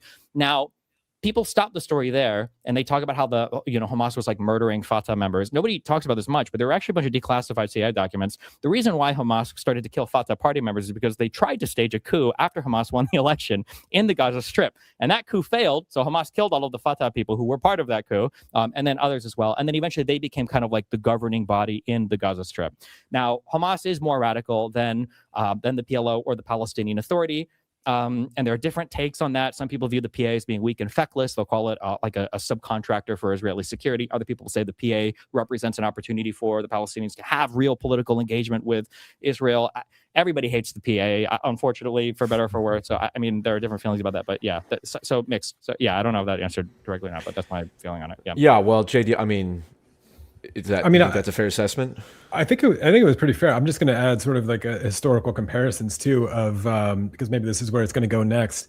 The the incentives, again, to use Stephen's opening word, for Hamas to be the guy on the other side of the fence, if you're Israel, are strong. And again, this is not new for. I'm going to zoom this back out to sort of the mechanics of neocolonialism or colonialism, imperialism, or whatever. America does this with Saddam Hussein, or in Libya, or we could talk about Yemen, which I'm glad Stephen brought up earlier, in Oman, et cetera, and the way the British operated there. Is we like to prop up guys who we could later then call a terrorist and kill. Like they're useful for us for a long time. Those ones might be different economically, the ones that maybe Stephen's aware of in Yemen, et cetera. But it's not. It's, again, what's interesting about what we've all said so far, and I think we agree on, is like nothing is insanely unique about what's happening between the violent dynamics between the Palestinian resistance or the Palestinian cause and how they're fighting for it and what they believe and how they're doing it, and maybe even how it uses religious rationale to do it in certain ways. And Israel's behavior, in my view, absolutely hijacking and playing fast and loose with legal terms in order to keep this plausible deniability about being some law-abiding democratic system in the world, right? They've never officially declared their borders. That's illegal. In 1982, the ICJ ruled the wall was illegal. Like, they can pick and choose what they want to do in order to show up in the international arena and say, hey, we're still the good guys playing by the rules, and those unlawful barbarians on the other side are still doing that. Nothing about this is insanely unique, but there is something really unique, which maybe we're going to next, on the claim of colonization and the overall philosophical framing of what's happening there, including, and maybe this is where also Stephen would agree, there are legit misconceptions and exaggerations about how well the colonialization and anti-colonial sort of model maps onto the Zionist situation, because it is weirdly unique in these ways that maybe we're being a bit too flippant, saying that we could solve this and it's no big deal, it's just like all the others. This one I don't think is going to go away unless we actually address it in a fairly unique way. But yeah, I'll leave it there. I'll see where you want to take it next. But I think that was pretty fair the way he put the Hamas thing. Just to riff on that, like, I think that the whole state of affairs with Israel-Palestine would be like super fair and super normal if it was like the state of affair for like 5-ish years max. It's the fact that we've gone on in this very weird occupation, not occupation, whatever thing, for 60, 70, 80, depending on if you start in 48 or 67. Like, it's been a long time of like, what the fuck is happening? Well, that's sort of, I was alluding to some of that stuff, and then I'll also well, we could see where you want to take it. Yeah, no, I think this is good. I know that the kind of the underlying issue of colonization is relevant. Maybe also we can touch on, and I don't know if this is part of what you want to go after, Jay, but because there was dispute, I think, at the beginning of whether or not, the fact that Israel is the Jewish state, that's what's philosophically charging it here, or that's what's charging it emotionally, versus some other factor of, so we can talk about those issues. But yeah, Jay, if you want to, what is your kind of assessment on the, underlying philosophy here? And I will be right back, but go ahead, Jay. Yeah. So I made this argument recently in an essay and actually I used the exact photo you're talking about, the hostage on the back of a pickup truck or whatever, that everyone just kind of knows immediately, and she looks so horrified or whatever. And I did the sort of forbidden framing of being like, well, if you call that, Islamic terrorism, and that's sort of your end game, it gets you to sort of the leveling of Gaza, and you can morally sort of justify it, and it makes some sort of rational sense as the next move. Mm-hmm. But if you understand even a photo in a moment as awful as that, and I'm agreeing it's awful and condemnable, etc., as resistance in some sort of long anti-colonial story, then it changes the dynamic of the entire conversation. Again, I was pointing that in an essay towards Sam Harris and people who think like him, but and I don't know if it's exactly your take, but my take on the colonization thing is it does a lot of work, and it should do a lot of work in this, and it's why this has gone on so long, is the fierce fight back of the Arab world against colonialism. I'm talking Nasserism here from Egypt onward, and Yemen, and people, and it's not ancient history, right? We don't have to go back to 1897 and read Herzl's diaries where he uses the word colonization like on every other fucking page. Just do a Control F and he uses colonial, and people called me out saying, "Oh, he didn't mean colonial." Well, yeah, he did, and he's working with guys like Balfour. Well, Balfour was made his declaration later, but Churchill, and I could read quotes of these kinds of people. But yes, I mean colonization as a mindset, right? Colonization looked different in Yemen, in India, in South America. Colonization as a general mindset that implies domination and racism and exploitation, and I think merges and connects with capitalism in a way that we haven't quite touched on in this conversation yet. Actually, you said something earlier, reminded me of, which I thought was really good, saying the Arabs were really bad at like military and politics, and they caught up. I just want to point out, and I'll lay my sort of philosophical anarchistic cards on the table. I think that is to their moral benefit that they were really bad at these things, and I agree with you. They got sort of bulldozed by people who were better at these things. You might disagree with that, but just as a moral point, I'm like, yeah, that actually sounds like kind of a nice people. But what showed up in a place like Oman is a really good example for me. And people can go back and watch. YouTube has a lot of amazing footage from the Dhofar rebellion, who were like feminists that became Marxist or whatever, trying to overthrow the Sultan in Oman. And who was there installing the Sultan's younger son, who was groomed in Britain and knew perfect, fought in the Royal Army and whatever, and became what we would call, the puppet of the West, a British puppet who the British help defeat these rebels who we call communists, and that does all the work, and we call terrorists, and defeat these rebels, and we put in place yet a dictatorship in the Middle East, and they get their independence, right, in 1970. But the deal is, and at the time this is the British Empire, the deal is, well, okay, but we get the port in Yemen, and we get access to the Strait of Hormuz, which we're still fighting about. And even in that same battle to put down these communist rebels, who also happen to be really egalitarian and like female forward and stuff, but never mind that, they're communists. we're going to put them down. The Shah of Iran is pouring in all of his oil revenues into this and stuff. And so the dominoes, and anyway, the whole point of this is the entire region is full of anti-colonial, anti-imperial movements who are all very, close to Nasserism and that kind of stuff, which kind of succeeded. Like, the point of me telling the story is they kind of succeeded not in getting sort of their, I would say, true liberation. These are still revolutions yet to come. They succeeded in getting sort of political recognition and sort of these Western puppet governments in place. And I think the misunderstanding, if there is one there, is the Palestinians maybe viewed themselves in the same light as the Egyptians who are dealing, the Yemenis who are dealing with British and got them out in South Yemen, and the Omanis, et cetera.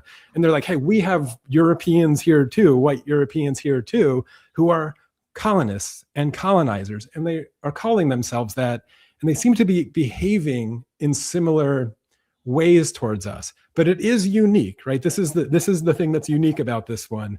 Unlike in the French in Algeria, unlike the British in Yemen or Oman, they can go home and keep some sort of financial arrangement there.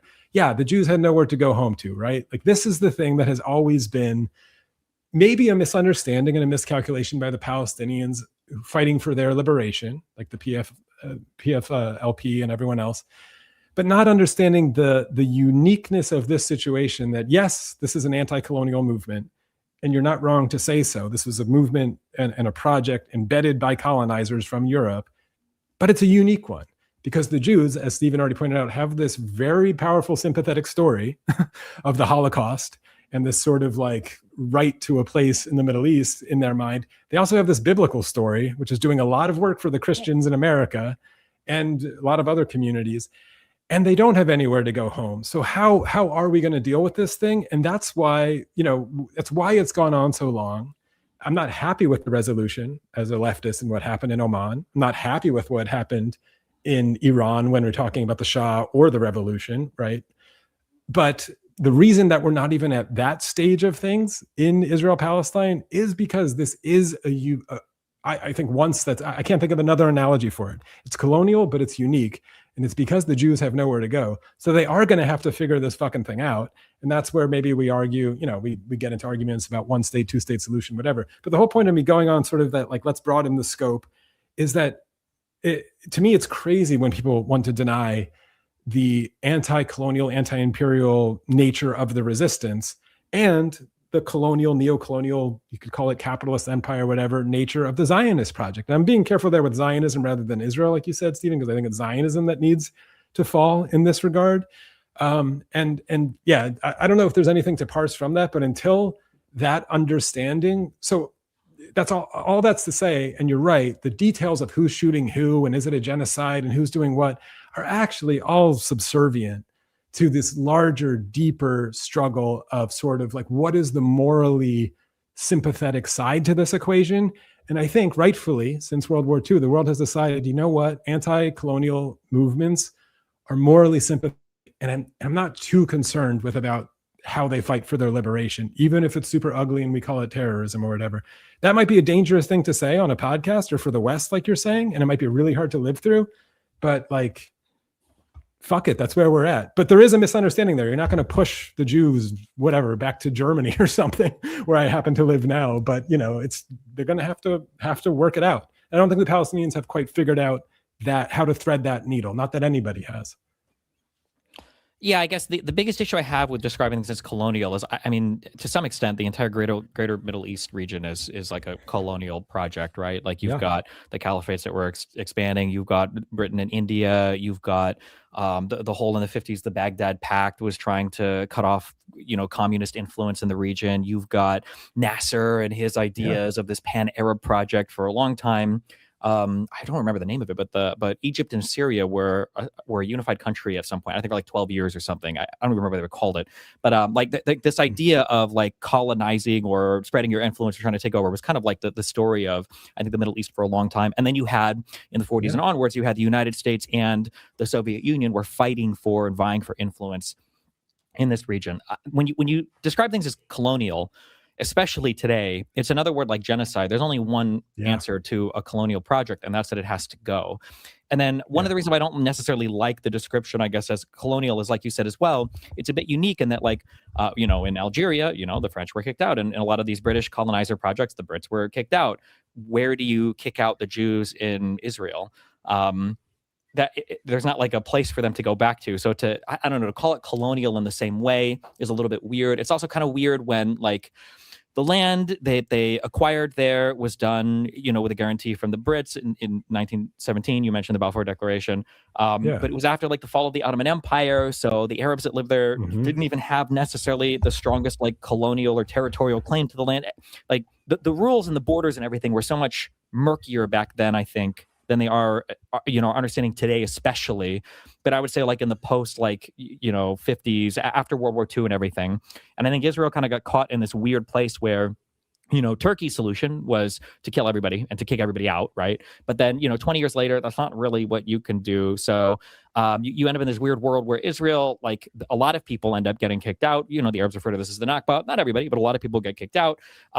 You've got neighboring countries that, like, are a bit, I would say, more opportunistic than not. When Egypt takes the Gaza Strip, when Jordan takes the West Bank, you have, in my mind, the ultimately hilarious thing is that Arabs and Muslims, I think, especially back then, maybe it's not as much today, but back then there was always this myth of, like, this unified, coming of age, coming again caliphate, or this unified, like, pan-Arab idea.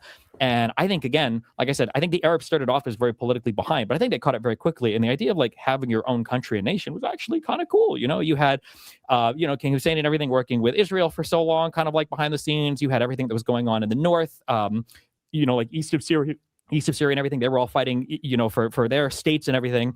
And then you had, all the Arabs were always saying, like, we're together, we're going to take out Israel, but they never really were quite as unified as they wanted them to be. Israel always talks about how they're more unified than they actually are. They never really were. You'll hear people in Israel talk about how Hamas is calling for jihad and the third most holy monument in all of Islam. I don't really think that most of the Muslim world cares that much. I think the people care more than the leaders do, because they're all installed, monarchs that are allegiant to the West. But so all this to say that there's, like, complicated political stuff going on the ground. I don't like calling it a colonial project because that leaves only one solution, which is, like, to expel all the Jews, because it's a colonial project, and it doesn't really leave much. I don't know how many people would be happy with that idea. I mean, now on your extreme sides, maybe they wouldn't care. But I view kind of like where the Palestinians are in terms of them calling it a colonial project. It feels to me like that's a relic of how the situation evolved from the 30s and 40s onward, where the Palestinian people were, this is a whole debate. I'm more of the mind that I feel like the Palestinian identity kind of emerged as a response to the Jews that were coming to the Middle East. Some people really don't like that view, and they feel the Palestinian identities existed for thousands of years, whatever. Regardless, there were Palestinians there. All of the Arabs saw all of the Jews coming in. They didn't like it. They wanted to fight against it. They kind of lost the first war. They kind of won the second war, the Suez Crisis. They definitely lost the 67 war. And the Palestinians the entire time are getting super gassed up. They feel like they're fighting. They feel like they have the entire Arab world at their back. Arguably, Arafat and the PLO, comes off of this big military victory that Jordan had over Israel near the Jordan River. But they gave credit to Arafat and the PLO, which allowed him to become popular. But then as time goes on, Egypt is like, fuck this, we get the Sinai back, we're done with this. But that's okay. The Palestinians still have kind of the rest of everybody else to fight with a little bit. And then, the Soviet Union falls. And then eventually Jordan signs a peace treaty. And soon, or not soon, but after a while, basically the Palestinians go from having, like, the entire Arab world at their back to now the only people behind them are the Iranians, essentially, and then whatever proxies they're kind of funding. And they kind of had the rug pulled out from under them to where now it's like, oh, fuck, well, now we're all terrorists. Well, before we literally had the entire Arab League behind us and all these states that were, supporting us. And the only people now supporting us are actual fucking lunatics. So, of course, we're going to have some actual fucking lunatics and engage in some actual fucking lunacy. But, Israel has the benefit of being an established state now for decades. And they have arguably a lot of the Western world at their back, and they are an established state. And the Palestinians are just kind of, like, completely quagmired into a fucked situation that is, I would say, largely not really their fault. But the steps forward to solve it are not going to be the expulsion of all the Jews from the region. Right, And right. as much as Israel wants it, it's not going to be the expulsion of all the Palestinians from the region. And yeah, the just the framing of everything constantly is like the colonial, genocidal, apartheid, ethno-supremacist project is like, you can't negotiate with that many adjectives. Yeah.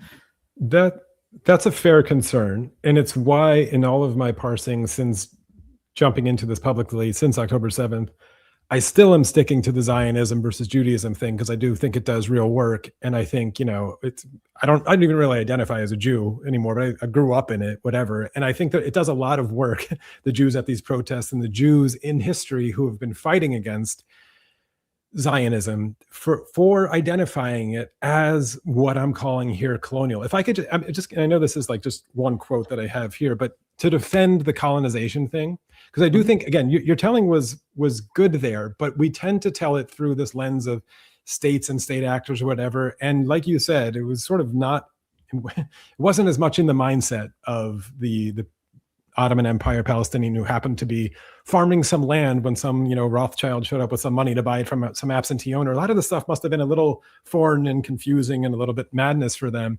But what they saw, because you said like when Jews show up and then they get this Palestinian identity. Yes, it was Jews showing up from Europe, but ushered in, and again, not to their liking. This isn't to say they were fighting with the British. We know this famously, but ushered in by the British Empire. And the way the British Empire and its heroes talked about brown and black people is pretty monstrous. I mean, people probably all know the quote, the one from the Peel Commission of Winston Churchill and the dog in the manger thing. I'm just going to read it in case so no one has to look it up. But he said this in 1937 about Palestine and the Peel Commission. He said, "I do not admit that the dog in the manger has the final right to the manger, though he may have lain there for a very long time. I do not admit that right. I do not admit, for instance, that a great wrong has been done to the Red Indians of America or the black people of Australia. I do not admit that a wrong has been done to those people by the fact that a stronger race, a higher grade race, or at any rate a more worldly wise race, to put it that way, has come in and taken their place. I do not admit it. I do not think the Red Indians had any right to say, American continent belongs to us, and we are not going to have any of these European settlers coming in here. They had not the right, nor they have the power." So it's just like one quote from Winston Churchill in 1937.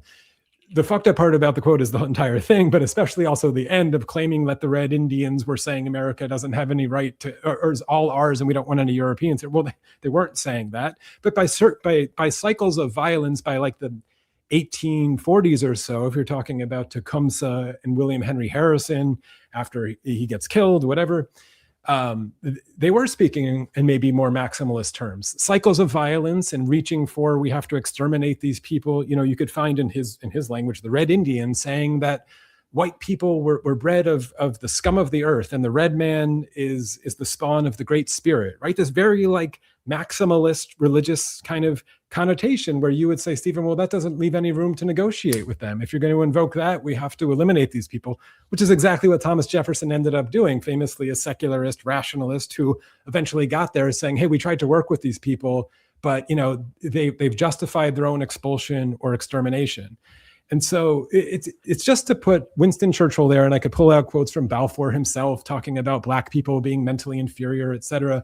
And so from the perspective of a Palestinian who's there, who I don't know how much knowledge they had about anti-Semitism and the plight of the European or Russian Jews, which was not good by 1937 already, right? But I do think they had a lot. In my experience, the Palestinians have so much knowledge of the Jewish Holocaust and genocide in Europe, almost more than I do. And I grew up with it because they understand and they want to understand why their obstacle to liberation is so fierce and so violent, and they want to understand that trauma. But in 1937, if a dude like that, and in a place where they're celebrating a dude like that as a hero, is the one who's ushering in these people, yeah, I do think there's some, let's put it, collateral damage that, the British disrespected the fuck out of the Palestinians. And let's not just be like stupid here. oil was discovered in that peninsula not much longer, and I don't think it took much for people in Europe to, understand that this was going to be a rather important geopolitical place, and if we can get our foothold there, and maybe these, Jews will be on our side of the equation, which I do think took until about 1967 for them to figure out that they could play that role as the battleship in the Middle East and get, we'll take care of the Nasser problem for you. Like, use our bases, use our technology. They became a client state, if you will, of the empire in 1967. I'm saying it didn't, it wasn't always that way. But again, viewing this, we're three white dudes on this call, viewing this from a brown person sitting there in Palestine in 1937, and that's the way that these people are talking about you and talking about the red Indian or the black man or whatever, and they're ushering in these people.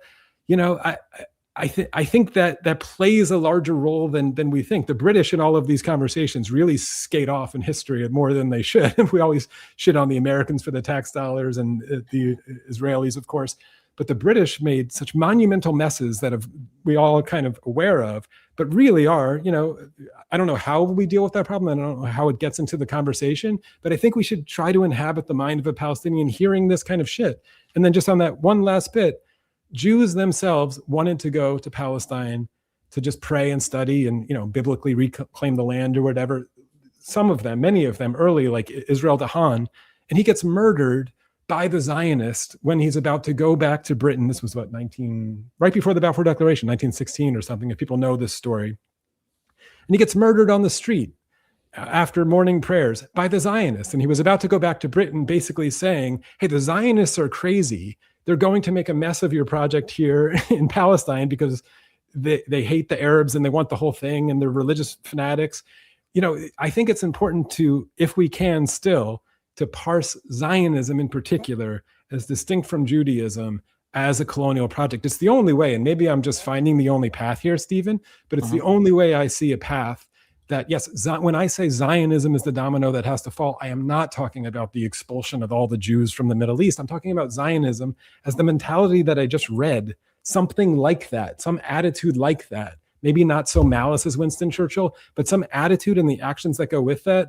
That has to go. And if I call that Zionism and I stick to that, and we could talk about Judaism's role in the entire thing, then there is a path where Muslims and Jews live together fine for thousands of years. I think that's always an exaggerated story of the Jews, in these countries. Sure. And that's the path. And I don't think I'm just bullshitting it because I, like you, also want a solution. I think there's historical, philosophical, and moral truth to what I just laid out. Maybe. So, okay. So, so I'll start this by saying there's only one place that I'm ever aware of where Jews and Muslims have lived together side by side and enjoyed relatively equal rights, and that is in the modern state of Israel. I don't think that's ever happened in any other country on the planet that I'm aware of where Arab Muslims were the majority or Jews were Jews would only be the majority in Israel. So I will say that insofar as like that vision, coming to fruition, that's only happened in the modern state of Israel. I will say that, like, we can quote Churchill, insofar as we might have thought he was racist, in the 40s. I'm sure everybody to some degree was racist. But keep in mind that Churchill also oversaw from 40 to 45 the total ban of all Jews going to the mandatory Palestine area. So as much as somebody might have felt like Churchill was racist against the Arabs, Jewish people absolutely hated Churchill for what they saw as the ultimate betrayal of the Balfour Declaration guaranteed them a place to go. They were currently being holocausted. Ships were being turned back from other countries. The U.S. didn't want them. Europe didn't want them. And now the British had, in the Jews' mind, betrayed them by prohibiting all of their travel to the mandatory Palestine area. So I don't think Jews would have felt like Churchill was on their side, right? That huge King David Hotel bombing happened in 1946 as a result of how angry the Jews were at the Brits for what they felt like was the ultimate betrayal of their promise to guarantee them a safe place to stay.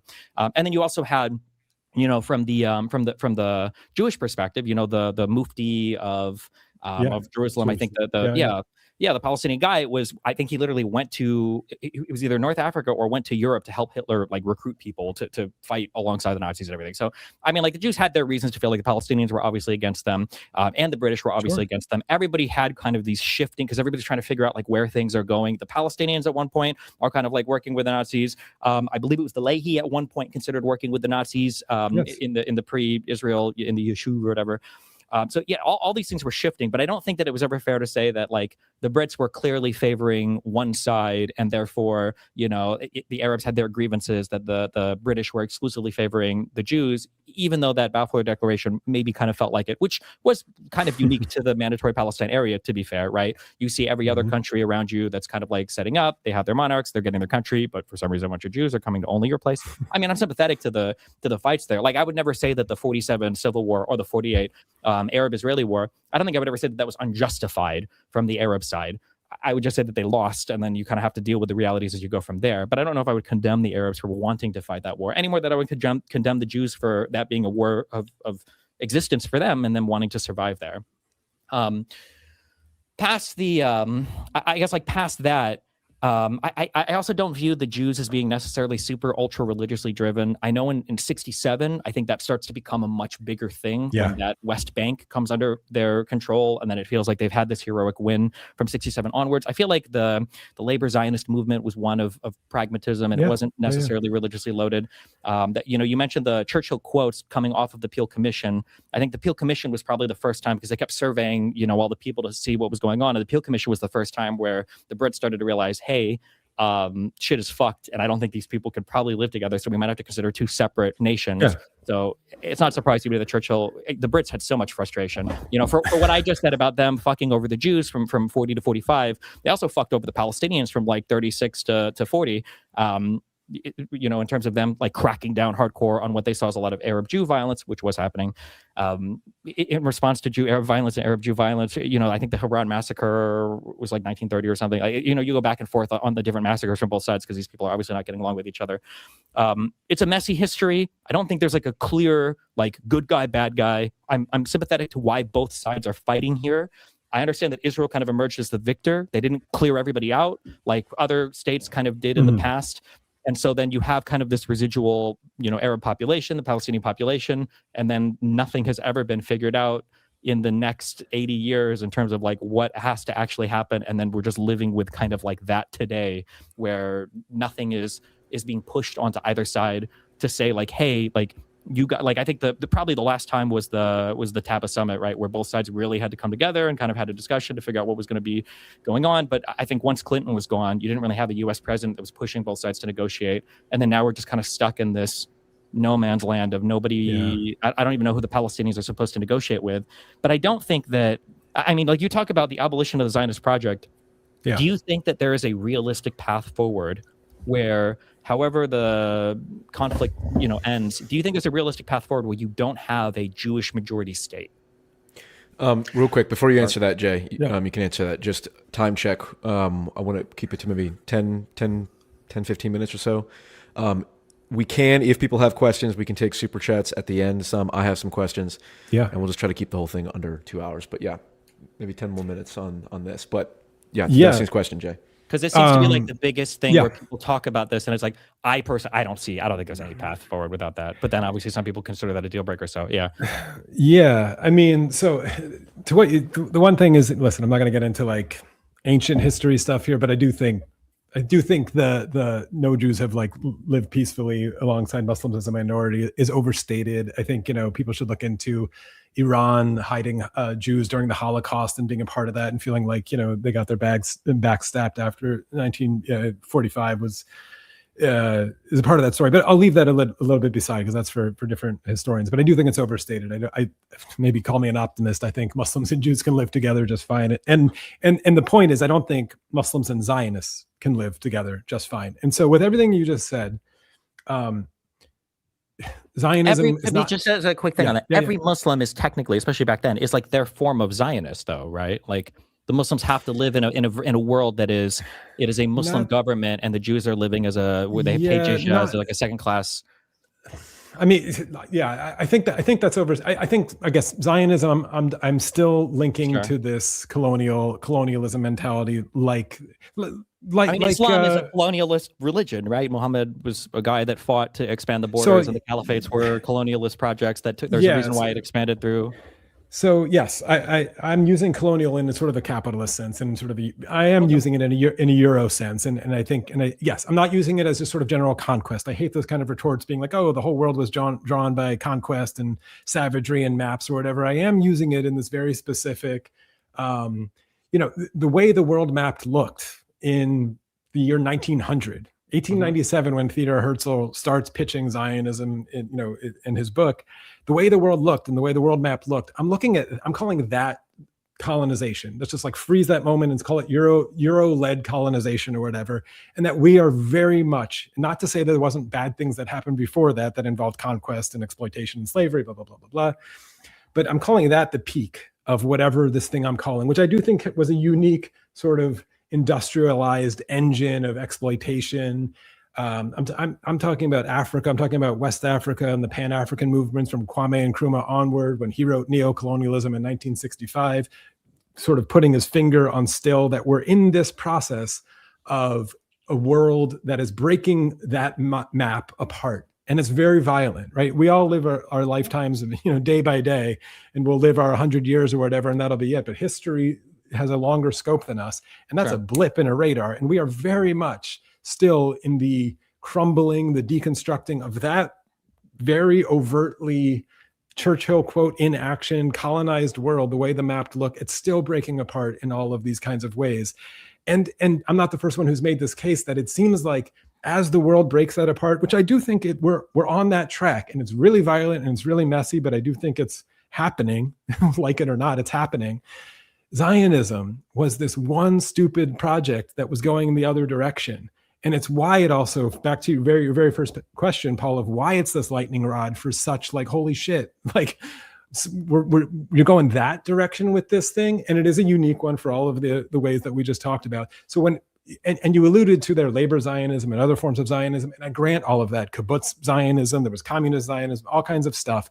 I'm talking about the Jabotinsky style Zionism, which has risen to the top of the echelon, and I would say has, and you might be right, 67 onward, captured the ethos of what we now know as the Israeli state. I'm calling that thread of Zionism, which has shrouded out all of the others, in effect. I mean, I have a great uncle who survived the Holocaust, Auschwitz and everything, ended up in Israel, and ended up fighting. And he was angry. He left because he couldn't take it. The way he put it, he was so full of anger and trauma, whatever, he just wanted to kill people. And he probably killed a bunch of people. It's a fucked up story, but he didn't stay there and he left. The people, the kind of Zionism that survived, the kind of Zionism that elbowed out all of the rest, I'm calling that this colonizing, aggressive, machismo, racist Zionism. And Muslims should not have to live with that. But yes, there were other forms of Zionism, even way back to the Rothschilds and who was buying land or whatever. There was disputes amongst the brothers about how sort of they should handle the Jewish colonies, as they called them, in Palestine and their relationship with the Arabs, etc. So yeah, I'm not being absolutist here. I know you debate people who use these absolutist terms, and I'm not trying to do it, but I'm saying the frame fits. And I think, and I'm doing it for the same, I think, practical reason that you want me to do it, which is if I'm using absolutes, then there's no reason for negotiation. So if I'm calling it colonization, you have to resist it no matter what. Well, I'm calling Zionism a colonizer mindset. And there are actions, policies, laws, whatever, that match that and instantiate that on the ground. They have to stop. And so to answer your question directly, what was it? Do you see a future where there's a Jewish majority in state in the region or something? Yeah, I don't think so. Probably not. I don't know what the numbers look like now, but yeah, Palestinians have a lot of babies, especially because they're poor, and that tends to happen. That'll probably go down if they get justice and freedom and whatever. But no, I don't think there will be a Jewish majority state there. And the point is, I don't think there has to be in the world, but again, that's the argument for the people who are overly concerned about anti-Semitism. And I think that's the world that we have to charge towards. And I think Zionism doesn't want that. They want, obviously, the absolutist position. And Muslims can't live with Zionists, and they don't have to, but they can absolutely live with Jews. And I think that's a fair thing. That's not to say there aren't absolutist Muslims. We don't really have a name for this kind of thing. I'm sure there's, a portion of the Palestinian cause that does want to, push everyone into the ocean and push everyone into the sea. Maybe it's foolish of me, but I take those. I think and I consider that those kinds of maximalist positions tend to decrease when you actually start getting close to, and this is the thing we haven't even brought up yet that you and I agree on, close to justice. Because I've heard you say this on other podcasts. We agree on this. Peace is not something you go for. There's no such thing as a peace process. Peace is an emergent property of the genuine conditions of justice being sought in good faith. And Zionists are not that. And I'm sure there's some Muslim factions that are not that, but I tend to think those Muslim factions, if that starts to really happen somehow, they'll decrease. I'm more concerned about the Zionists than I am about, let's call it, the maximalist Muslim extremists. That's what do we? So I guess a couple questions. So, like, firstly, do you feel like that, like the Armenian project after the fall of the Ottoman Empire, like, was that also equally like a mistake? Like that they wanted some kind of self-determination. I think they fought for their independence and they fought against Turkey a few times. Or maybe even a more modern example, like the Kurdish people, as they kind of desire a state. Like, do you think that these are kind of projects that should be similarly criticized as well, or criticized in the same way of like the Zionist project? Yeah, for say like Kurdish people who want a state, who have a big desire for a state. No, I mean, yeah, I'm sympathetic to these things. As I alluded to it, like ultimately I'm an anarchist. I don't want to wave any flags. I want that to be our sort of leftist future if we could actually have those conversations. But no, yes, in the grand scheme of history, Woodrow Wilson planted the flag after World War I of self-determination. And that was a false promise. Maybe he really believed it, but even his own Congress denied, entry to the League of Nations famously. We are in the process of deciding if we actually trust each other to be self-determined without killing each other. And obviously in Israel-Palestine, there's almost no trust. But sure, if the first phase of that looks like national liberation projects that have borders and nations or whatever, great. I'm ultimately interested in freedom and liberation in the spiritual, philosophical, emotional sense.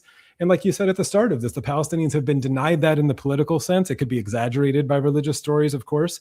And so when you're denied justice, expect violence. And this is where we're at. And I'm glad this conversation hasn't been derailed into sort of like legal definitions of genocide or what's happening on the ground, because I agree, it's a fucking nightmare. It's a fucking nightmare. But at least, well, I guess just circling back, so like if Kurdish people were to announce one day, like, we are going to declare the Kurdistan regional government in Iraq, this will be a nation, and we are going to draw borders here. We're going to fight against the Iraqis and maybe the Syrians or whatever for territory. Is this like a project that you think should be universally condemned and they should just live as like members of these other countries, or do we recognize they have some right to self-determination or whatever? I guess, like, how do we feel about that? I think we'll recognize it. And the truth is, back to Paul's original question, we'll probably not care as much because it doesn't have these other racial, historical, colonial, European-centric dynamics laid on top of it that feel cleaner when it comes to, these kinds of conversations are happening. You could go. Well, but they're not, because nobody, this is the Israeli perspective, is that nobody seems to have anything to say for any of the other, these like, fights colonizer. Yeah, but we've already, totally. Because if the colonizers are not of, and this is why I think it matters, if the colonizers are not of this old world, let's just pause the world, like I said, in the 1800s or whatever, Victorian era, whatever, Queen Victoria style, if it's not from that same ethos, Malcolm X wrote about this when he visited Gaza, he called it dollarization, etc. I think we will care less, not that we should morally, this is fine, this is like fair for you to say there's an outsized concern over Israel's crimes and not the crimes of, I don't know, Nigeria happening right now, fine, whatever. But yeah, like I think that, like it or not, that is the way that we humans who have limited capacity to care about everything in the world have funneled our, I'm pissed about the way the world is going, and that fucking thing, that one stupid project that's going the other direction, like, I'm out. And again, and Americans should care. Yeah, but then the next question would be, like, let's say that we do create some singular state where the Jews do become a minority, and let's say that it does happen to go in, I think, well, most people say would be the predictable path would be an increasing amount of violence towards the Jewish people there, and eventually they feel as though the conditions are intolerable and they have to flee and leave to go somewhere else. If that process begins, do you think that any Israeli or Jew would reasonably feel like they could look to any other part of the world right now for help with that, or would they feel like they'd basically be completely on their own in that endeavor? Well, there was two things. One is, unfortunately, the people who leave are probably the most rational. We've talked about the sane drain from Israel for a while now, and we are left with the crazies who are probably willing to fight more and die more and use the word martyr on that side. So I'm not exactly sure how that will go. But no, and this is, it's going to take courage, because I don't think, the one this has gone on for so long. We're all tired of it. You're tired of debating it on your show. I'm tired of talking about it. We're tired of the death. We're tired of living with this. We kind of, oddly, I think, are all sympathetic to the Palestinian side of the argument here, and we want to see a resolution happen sometime in our lifetime. It's going to take an amount of courage, but the one variable that we haven't seen since 1967 especially is what this looks like when what you just said is the answer is no, that nobody's there to bail out Israel. And what happens to their rhetoric, to their bravado, to their machismo, to them writing whore on a bag of Greta Thunberg? What happens then when we'll see what happens in 2028 in American politics, when the candidate, who takes $0 from AIPAC is the one who wins, and we could argue about all that kind of stuff. But personally, I'm interested to see what happens with that variable. And call me crazy, I don't think that means it's the genocide and the elimination of Jews in Palestine. I think that is genuinely the start of a justice project. Not that there won't be bombs that go off. Of course there will be. Like, there's residue and hurt feelings and unjust riches that are piling upon piling upon piling. To be cynical, as we've said, Israel's incentivized to see them. They're counting on them happening so they can try to garner that sympathy and continue this project in the status quo. But I think even they're tired of it. I don't know if you know anyone living in Israel who's not, a raging Zionist, but they don't see a future there for their kids. I don't know how many times you could send your kids to the IDF to come home with PTSD. I guess right? maybe we know different Jews, but I mean, that would be my assumption as an American, but almost every Jew I talk to still seems to have the feeling that, like, if things did kind of hit the fan, that going to Israel is still a safer option than living in other countries, because historically... Maybe I misunderstood. You're talking about American Jews going, or diaspora Jews going to Israel. Yeah, going back to Israel, they still feel like it'd be a relatively safer place because there is no guarantee in the rest of the planet. And then we have played this pattern out historically for centuries that... I totally misunderstood the question. I flipped it on the other side. But I guess I was asking the question about, like, the Israeli state becoming an Arab majority.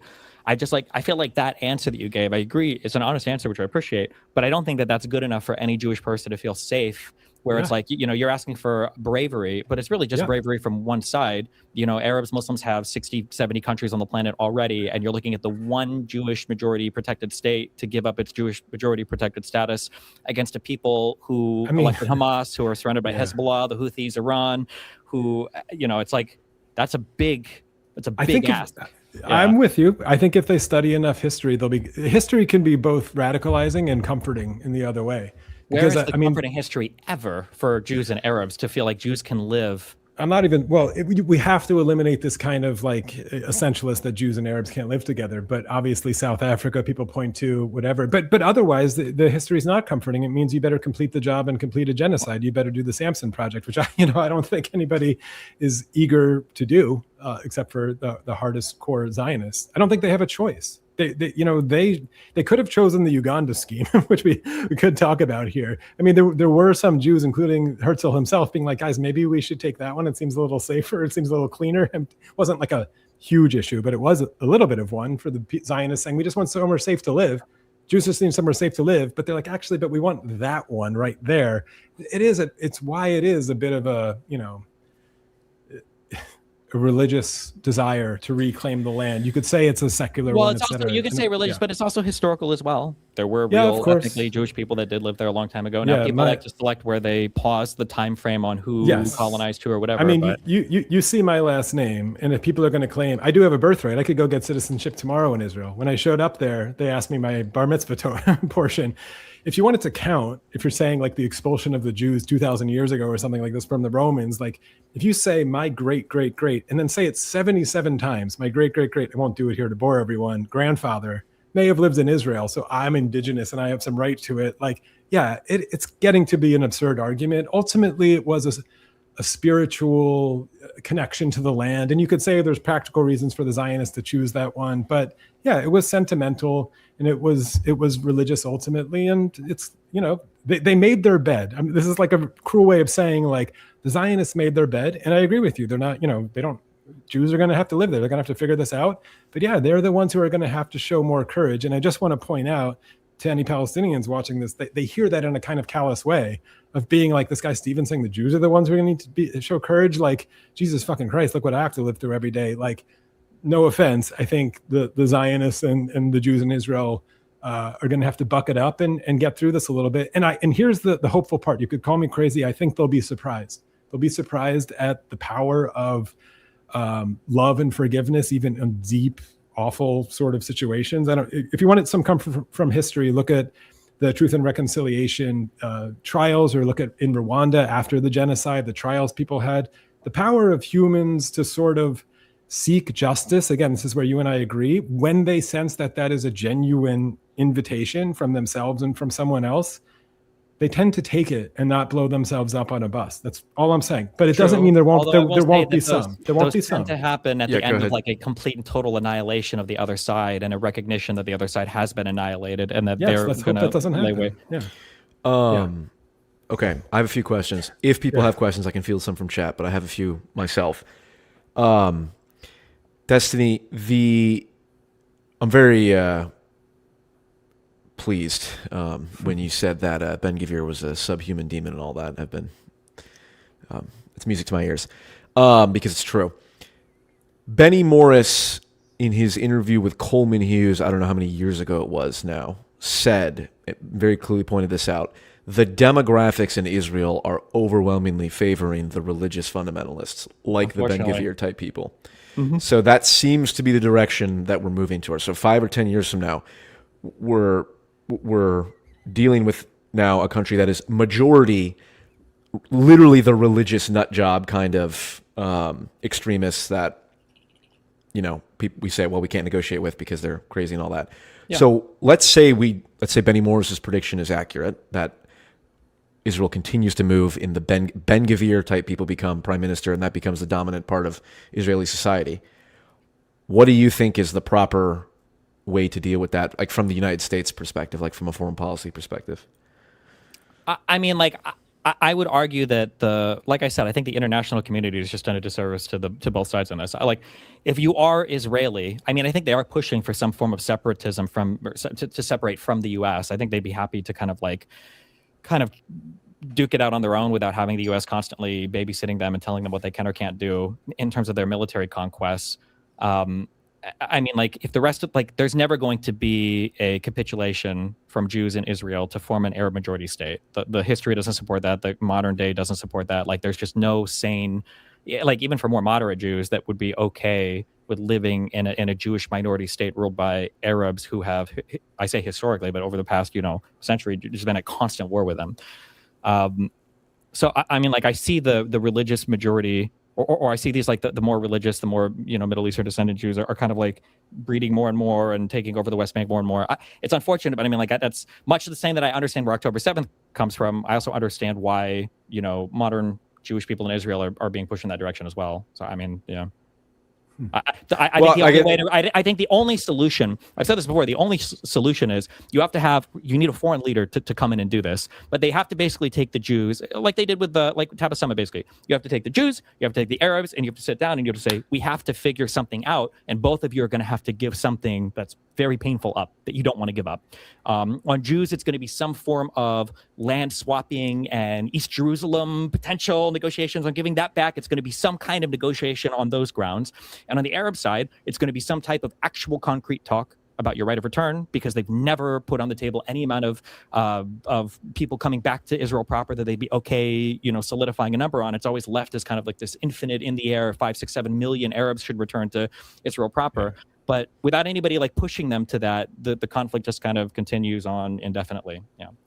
Do you think it is reasonable from the U.S. foreign policy to say at a certain point, if the Ben Gvirs sort of take over, the U.S. can start issuing ultimatums and say, we're cutting off aid, we're going to stop funding your Iron Dome if you continue to do these things? Do you think that's a tool in U.S. foreign policy that we should be looking at? And yeah, 100%. We have in the past, sanctioning people on the West Bank, some of the crazier settlers. Like, yeah, I think the U.S. absolutely can do it.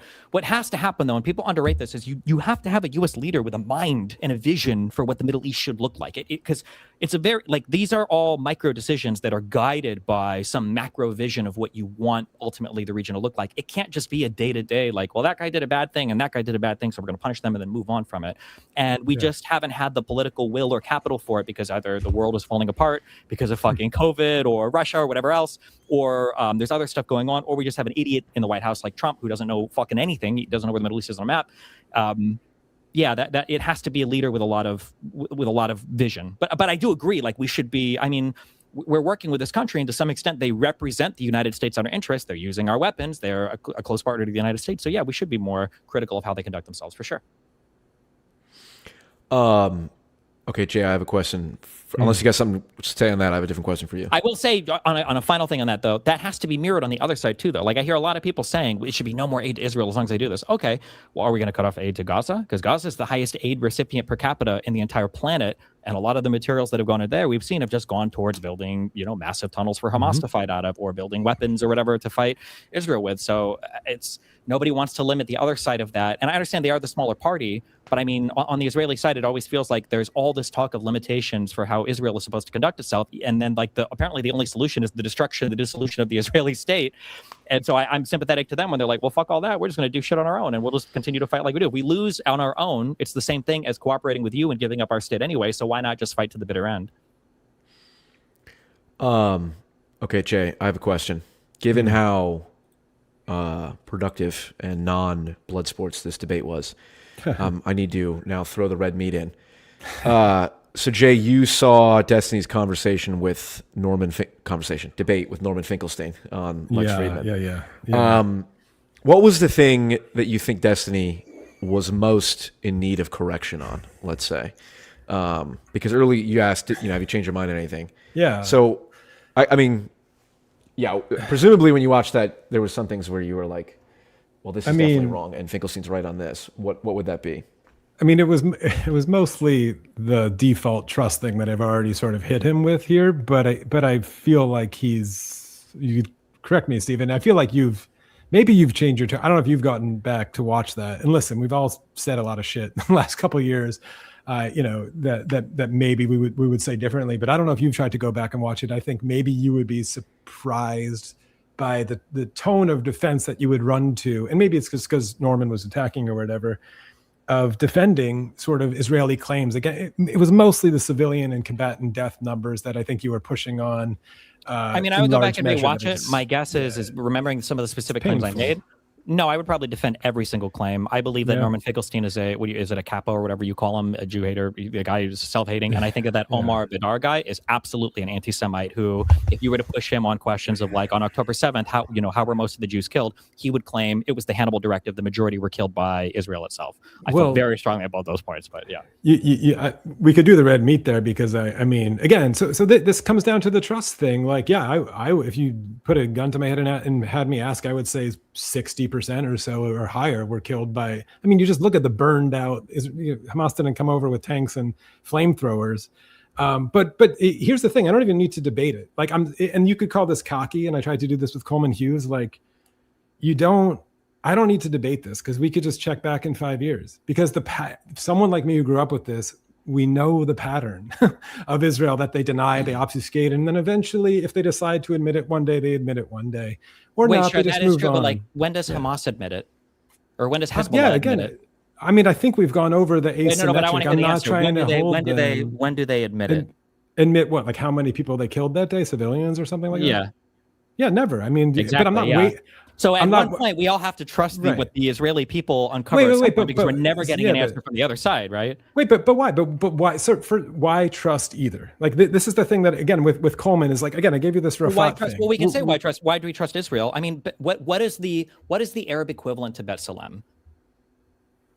Well, I don't know if they would have one, but why? Why that's an important thing, right? There is no equivalent, right? Or what is the Arab equivalent to? We have these new historians. So I was only joking about ruining the. Oh, sure. Still good. No. It's still good, but I'm if you want to talk about like the Nakba, or we're going to talk about 47 and 48 and crimes Jews did. The only reason we know this is because Israel has opened their archives up for these new historians, even people like Ilan Pappé, for your Avi Schleim, for your Benny Morrises, to come and investigate. Where is the equivalent from Cairo or from Damascus or from Baghdad or from? I know, but you could call this weaseling out of it. I feel like the asymmetry again of an anti-colonial versus a resistance movement. Like, am I asking the Viet Cong to show me their homework on like how many tunnels they popped out of? I mean, again, we did do this for the Jews, though, didn't we? Like the Lehi and the Irgun were our resistance movements back in the day, and we condemn them heavily as terrorists now. But even though they were really just basically the Jewish resistance at the time against all of the Arabs in the region, no? So you're asking like the Arab world to condemn this kind of thing. By the way, I don't necessarily disagree with you. Like I'm a big fan of Fanon, and he would not agree with the conduct of the way they are trying this resistance. He said, play by the rules or whatever. But I understand the frustration of the Palestinian cause with what you just said, to be like, what do you want me to do? Go into The Hague and defend myself as Hamas or whatever, because they say, well, Israel doesn't follow their own rules. Sure, Israel opens up their books more than Hamas. Is that what we're holding them to? We're holding Israel to that kind of standard. I just think like it's a ridiculous comparison. Like, but just on a factual thing, I'm just curious, because that one does seem to be. In the early days after October 7th, you would be called a conspiracy theorist and a nut job for suggesting that Israel killed anybody that day with the Hannibal Directive or anything. And now we're 2 years later, and I feel like everyone's like, Jesus, of course they did, right? Of course they did. And now we get this video, this little leaked video, whatever, that people are reading too much into. I agree with Ben Gvir sitting down.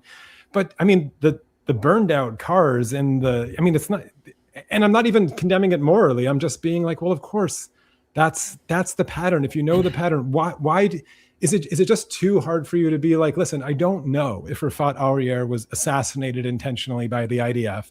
All I have is the circumstantial evidence. I have the Mideast Monitor. You could love them or hate them, and their people. And then you could say, listen, I don't know. And eventually, like when I debated sort of my former co-host Coleman Hughes, he just kept calling me cherry picking. And I was like, well, by the end of the day, I've got a wheelbarrow full of cherries, and I think it means something. And so again, for someone like me who grew up with it, the pattern over and over of the way that they conduct themselves just rhetorically is like, I don't need to trust either side here. And then I could talk about you keep bringing up like, what do we see today? Nothing has changed. I mean, I have no reason to believe that there was any like Hannibal Directive thing. You talk about burned out cars on the streets. Like they brought RPGs with them. Like these cars were burned out. You could take down entire KBG. I've seen. I've seen videos talking on the phone like that there were already burnt out cars and everything way before the IDF showed up. These were people right after the party when they came in and they were killing people. So I mean, the idea that there's some huge proof of the Hannibal Directive ever being a thing that led to a lot of Jewish people being killed. I mean, Paul's point was right here of like, these are the reasons why these debates are silly, because it's really not about this morally. Like, fucked up shit happens in war and in resistance movements. I agree. But and one thing that's good, maybe you're there now. Israel has lost the benefit of the doubt to be trusted. Sure, but I think even just on that, like fucked up things happen in war, but that's only ever said on the Palestinian side. There's never said on the Israeli side. Every single civilian killed from the Israeli side is some intentional, evil, monstrous thing. But on the Hamas side, we don't even acknowledge that Hamas killed them. It was the Hannibal Directive. It was Jews. I'm not the one saying that, and I'm the one who is saying, you could use that language to alert people. I don't blame people for speaking in these ways or tweeting about these ways or whatever they're doing. Again, I encourage people to look at this idea of like camouflage genocide or whatever, the who's daddy thing. Rafat Aurier, again, it's just one example, but it's an example that matters of like, what do you really think happened that day? And I think Israel has lost all benefit of the doubt. And of course, like I think actually in the debate, one of them with Omar or something, you said the thing like, well, if the Palestinians ever built a bomb shelter just for children and they put all the kids in there or whatever, and Israel bombed it, and we found out they did it on purpose, right? This would have to be the thing. Well, then it would be over. All the support would be done for, and that hasn't happened. And Israel knows that, right? Israel absolutely knows that. And again, you might think this is unfair. Those same rules don't apply to the resistor because of asymmetry warfare. And maybe that's morally fucked up, and people can think I've lost my mind for saying something like that. I don't think Hamas operates in quite that way, but of course, I've seen videos probably that aren't public or whatever, like horrible shit, right? Like, but if you understand enough history of, from Nat Turner onward, and everybody talks about the violence of resistance movements or Native Americans or whatever, again, it's horrible, but it's not that you get desensitized to it, but you get a little like, there's nothing uniquely evil about that side of things, but the way that the power dynamic, the people who get to define the terms of the debate at the UN, define genocide, that have and Israel doesn't have all the power, but has more sort of, or they have sort of more rhetorical and political power here. They do get held to a different standard, and I don't think that's anti-Semitic. I don't think that's unfair. I think that's completely natural, and people are rightfully pissed. Because we said this, and then I'll because I know Paul's like, I can't think of a single time. Where is a single time where it is expected that people fighting these huge wars against each other are held to totally different standards? Well, you're calling it a war now. Again, it's terms of like, they don't have a military. They're basically fighting with pipes and in a blockade or whatever. It's if I call it a resistance movement did we hold the rebels in Oman fighting against the British and the Shah of Iran with just British mercenaries and British soldiers? Again, these videos are awesome and really great reporting you could watch from like 1970 Oman. People should look at it. This isn't ancient history. I think we were holding them, of course, to different standards. Like, what did you expect the rebels to do in that situation? And maybe they couldn't target civilians or in the same kind of way. But no, okay, yeah, war crimes are committed. Fine, we could talk about all these things. I think it's a sideshow. It's a sideshow to actually not talk about what, again, you and I really care about, of ultimate justice. Like, I'm living in Germany. I live in Berlin now. The Allies firebombed the fuck out of civilians all over Germany. Do people talk about that?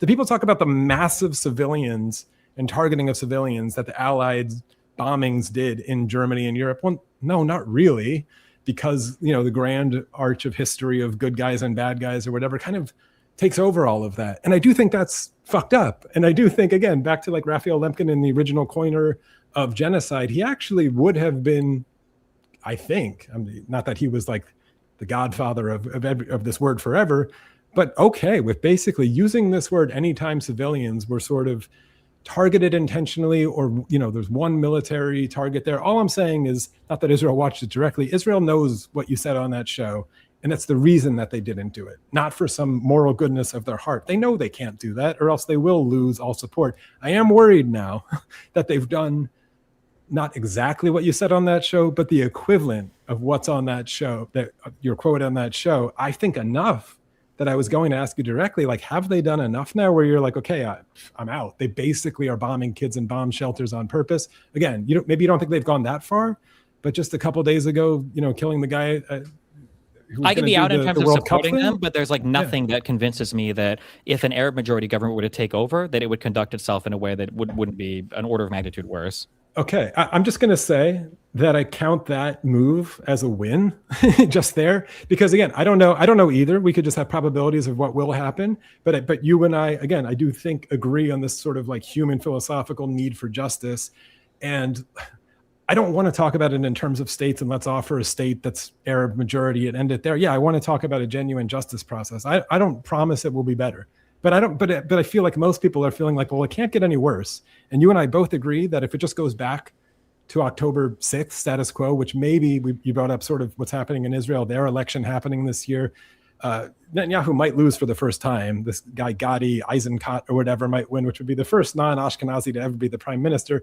He's just a general who basically wants to continue what they're doing. He thinks it's basically what you said, that they can't fight outright wars, but he wants to go back to more smart mowing the lawn and more strategic stuff or whatever.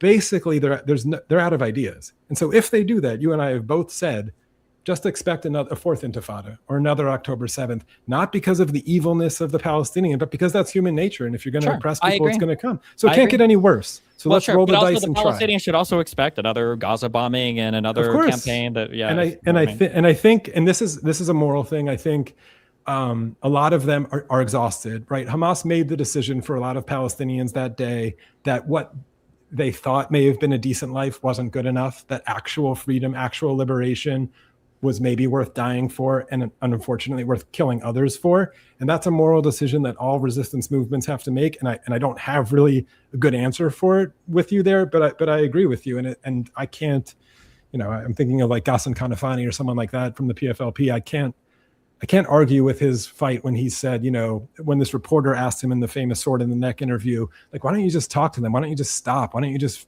make peace? Or like figure this out? And he's like, maybe that's worth it to you, but for us, that's not worth it. You gotta be careful though, man. When we're quoting like PFLP, DFLP people, these are people who are hijacking airplanes in other countries in order to have Palestinian resistance. I mean, like, that's really scary to be pulling quotes from those guys. It's scary. People should read and watch Ghassan Kanafani.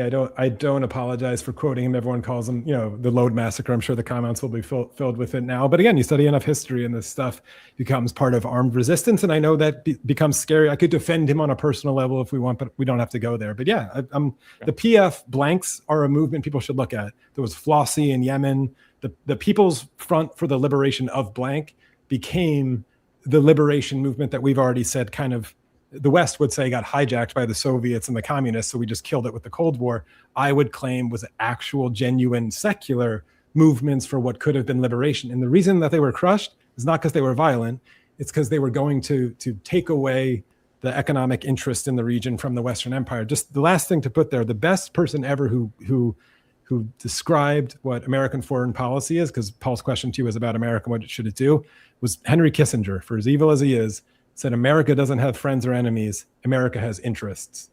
And that's it. And the interests are money, and the interest in the region is oil and shipping routes or whatever. And Israel knows that their usefulness in securing those routes is getting a little tenuous. And I think they're feeling that pressure. So it's totally possible that we can see the end of American support there. And still, if America feels all of our dictators, whatever, that we prop up are keeping those shipping routes open for us enough, we don't really need Israel to be the bulldog anymore. So they, through their success in the empire, may have made themselves redundant. But obviously, with Iran, they're trying to prove that they can still be the champions and get us the one that got away and get it back to the Shah. But obviously, we saw the way that played out. But anyway, Paul, you want to come in? Yeah. I just want to be respectful of time and wrap up here. We will not get to any more super chats. Forgive me. This was a good conversation. Maybe instead of getting like a final conclusion on things, because people have been watching, in maybe just 1 minute, final thoughts or points that you wanted to maybe pursue in a future conversation, or insights. 1 minute or less, Jay. 1 minute or less. No, I mean, I think this was good. So thank you, Stephen. It was interesting. I wasn't sure of your position, but I actually think we have some agreements on things. And we're all just sick and tired of this. So I guess that, it's not to make you do it, but I would be interested if you tried to rewatch yourself. It's always cringy, but to rewatch yourself 2 years ago and just wonder about some of the statistics and things that you put out there that were quoted by the IDF or by Israel, and just shrug a little more, being like, you know what? I don't trust them as far as I can throw them. And fine, you don't have to trust Hamas's numbers here either, but that's enough. I think that's enough for most people to be like, okay, fine. Like, that's enough that we could actually start to make legit change here. And then we are left with the deeper questions, like you said, of will this work out? If we don't trust anyone, how will the future work out? And I have more hope there, because and this will be the last thing, with my former co-host Coleman Hughes, who used to be a friend, and that's why our conversation went so terribly badly publicly. But he went on Joe Rogan and was quoting some of the numbers. I think you were quoting in the early stages of like 1-to-1 or 2-to-1 kill ratios of combatant to civilian. And he was showing this, it can't be a genocide. He was almost like proud of how amazing this number was. And I was like, just watch, dude, like just watch. And you could disagree with their sources, but then, a year and a half later, 972 magazine puts out this thing, I think fairly decent research if you look at it, that it's more like 83% civilian to combatant ratios. And again, I don't want to get hung up on these kind of numbers. It's not the point of this conversation. But I think enough circumstantial evidence, enough patterns of the way Israel conducts themselves has been enough. And so if I've seen anything in your evolution or trajectory in the last 2 years, I don't know. I see a difference and a change in the way you're speaking about it now than 2 years ago. And for someone like myself who's been here the whole time, it's sort of welcome to see. So I hope it's representative of a lot of your audience, which I think is younger Twitch kids than me. So I think we're actually on a more positive path in that region and in the world, even though it's going to get really violent on the way. That's my final optimistic and sad pitch. Destiny, you want to pop the balloon? Yeah, well, now I wish we would have gone into more prescriptive stuff. I mean, the biggest claims I remember making from that debate, I think, are claims that I was completely and totally vindicated on. So the Finklestein and the other guy did not. It's not Omar. I'm mixing him with the. Oh my God, what was the name of the? It's Ma'un Rabin. Rabin. Yes. No. Yeah. Wait. Say that again. Was that his name? Rabbani. That was it. It was Amin Rabbani. Or Rabbani Mouin. Sorry. One of the two. But the some of the big claims that were being made on the other side, that the International Court of Justice had already found that there was some high degree of likelihood that that there was a genocide being taken place. It was a misreading of the ICJ statement. The president of the ICJ came out and clarified that that was a misreading of that statement. The idea that people are always keen to cite these like one-off events where you have like Israeli missiles that are just targeting these children on the beach, and it's because they just want to murder children, and it's like the situations are always far more murky. And again, Hamas has designed their resistance, if you want to call it that, to draw out as many of these civilian casualties as possible. I largely still agree with what I said before. I do think that Israel is quite opportunistic, and as time goes on, obviously I've sided less and less with how Israel is conducting themselves, but that doesn't really change my view on the beginning of it at all. I think that the big question for people that seem keen now to say, well, don't you see now that it's a genocide? Don't you see now that it's so horrible? Is if you ask them, what should they have done on October 8th? They would have said it was a genocide on October 6th sometimes. They would say, well, it was already genocidal beforehand, and that Israel had no right to defend itself in any way, size, shape, or form, and that Israel has to abdicate itself, as a state and abandon it and go back to Brooklyn or Europe or whatever people say it is. So, I mean, for the people that are hammering the genocide point now, it seems like they were hammering the genocide point on day one or prior to that. So it's not like any updated information would change their mind on anything anyway. And then like from the same people that make these genocide claims, I just don't see what the realistic path forward is for any of these people. Again, like I think that it's insane to imagine that there's going to be an Arab majority Jew minority state and that the Jews would ever be okay with that. I think they have good reason not to feel okay with that. And then I think that I don't know. Sometimes I know that the conversations are challenging and maybe can even feel a little bit boring, but sometimes when we say like, oh, like we don't want to get into the weeds on this, or we don't have to go through every example, I think it is important to probably understand the examples, because if it is the case that so many of these things end up exaggerated or end up being not quite true, you can end up building this sort of house of cards where you get this one-sided view of, I guess, Israel really does conduct itself in this crazy genocidal manner. And then, I mean, obviously, again, there's only one solution to a genocidal thing, which I think you've already kind of sort of given, which is basically just the abolition of the Israeli state. Zionism, yeah. The abolition of the state of Israel, right? It has to be dissolved into an Arab majority state. That's what that means, right? And then there would be no help. It is what that means, right? Yeah, I mean, I don't know if we're going to keep going on here, but no, I didn't outline exactly what it looks like, and I always tend to not do that because I don't know exactly what it should look like. Well, I mean, the super easy question is, do you think that there would be any limitation on the Palestinian right of return if it became an Arab majority state? The answer is no. It can't. So, then there would be 7 million Palestinians that would come in, and you'd only have 7 million. I don't think there would be. In fact, I just interviewed one on my show who's running schools in Gaza called Gaza Great Minds, and I asked the question directly, being like, if you were given the right of return, where would you go? And he was like, I would like to go see where my grandfather is buried and born, right? Is Jaffa, right, which is now Tel Aviv. But he would still live in Gaza. He has a life there, and he's got a school there and whatever. I mean, I think, people love him or hate him, but Ilan Pappé's book has a whole chapter on this, is new on Israel on the Brink, which I think is quite good, and does analytic research. It wasn't his own. I forget who it was. I should cite them on what happens when people are offered the right of return, which most times they don't take it. Some might, and if your house is taken, there's reparations, whatever. People have thought this stuff through. It's not as like catastrophic or extremist as you think. It's the fact that if it is extremist, and it's not that topic. Okay, there's a reason why. Hold on. This will be the topic of the next debate.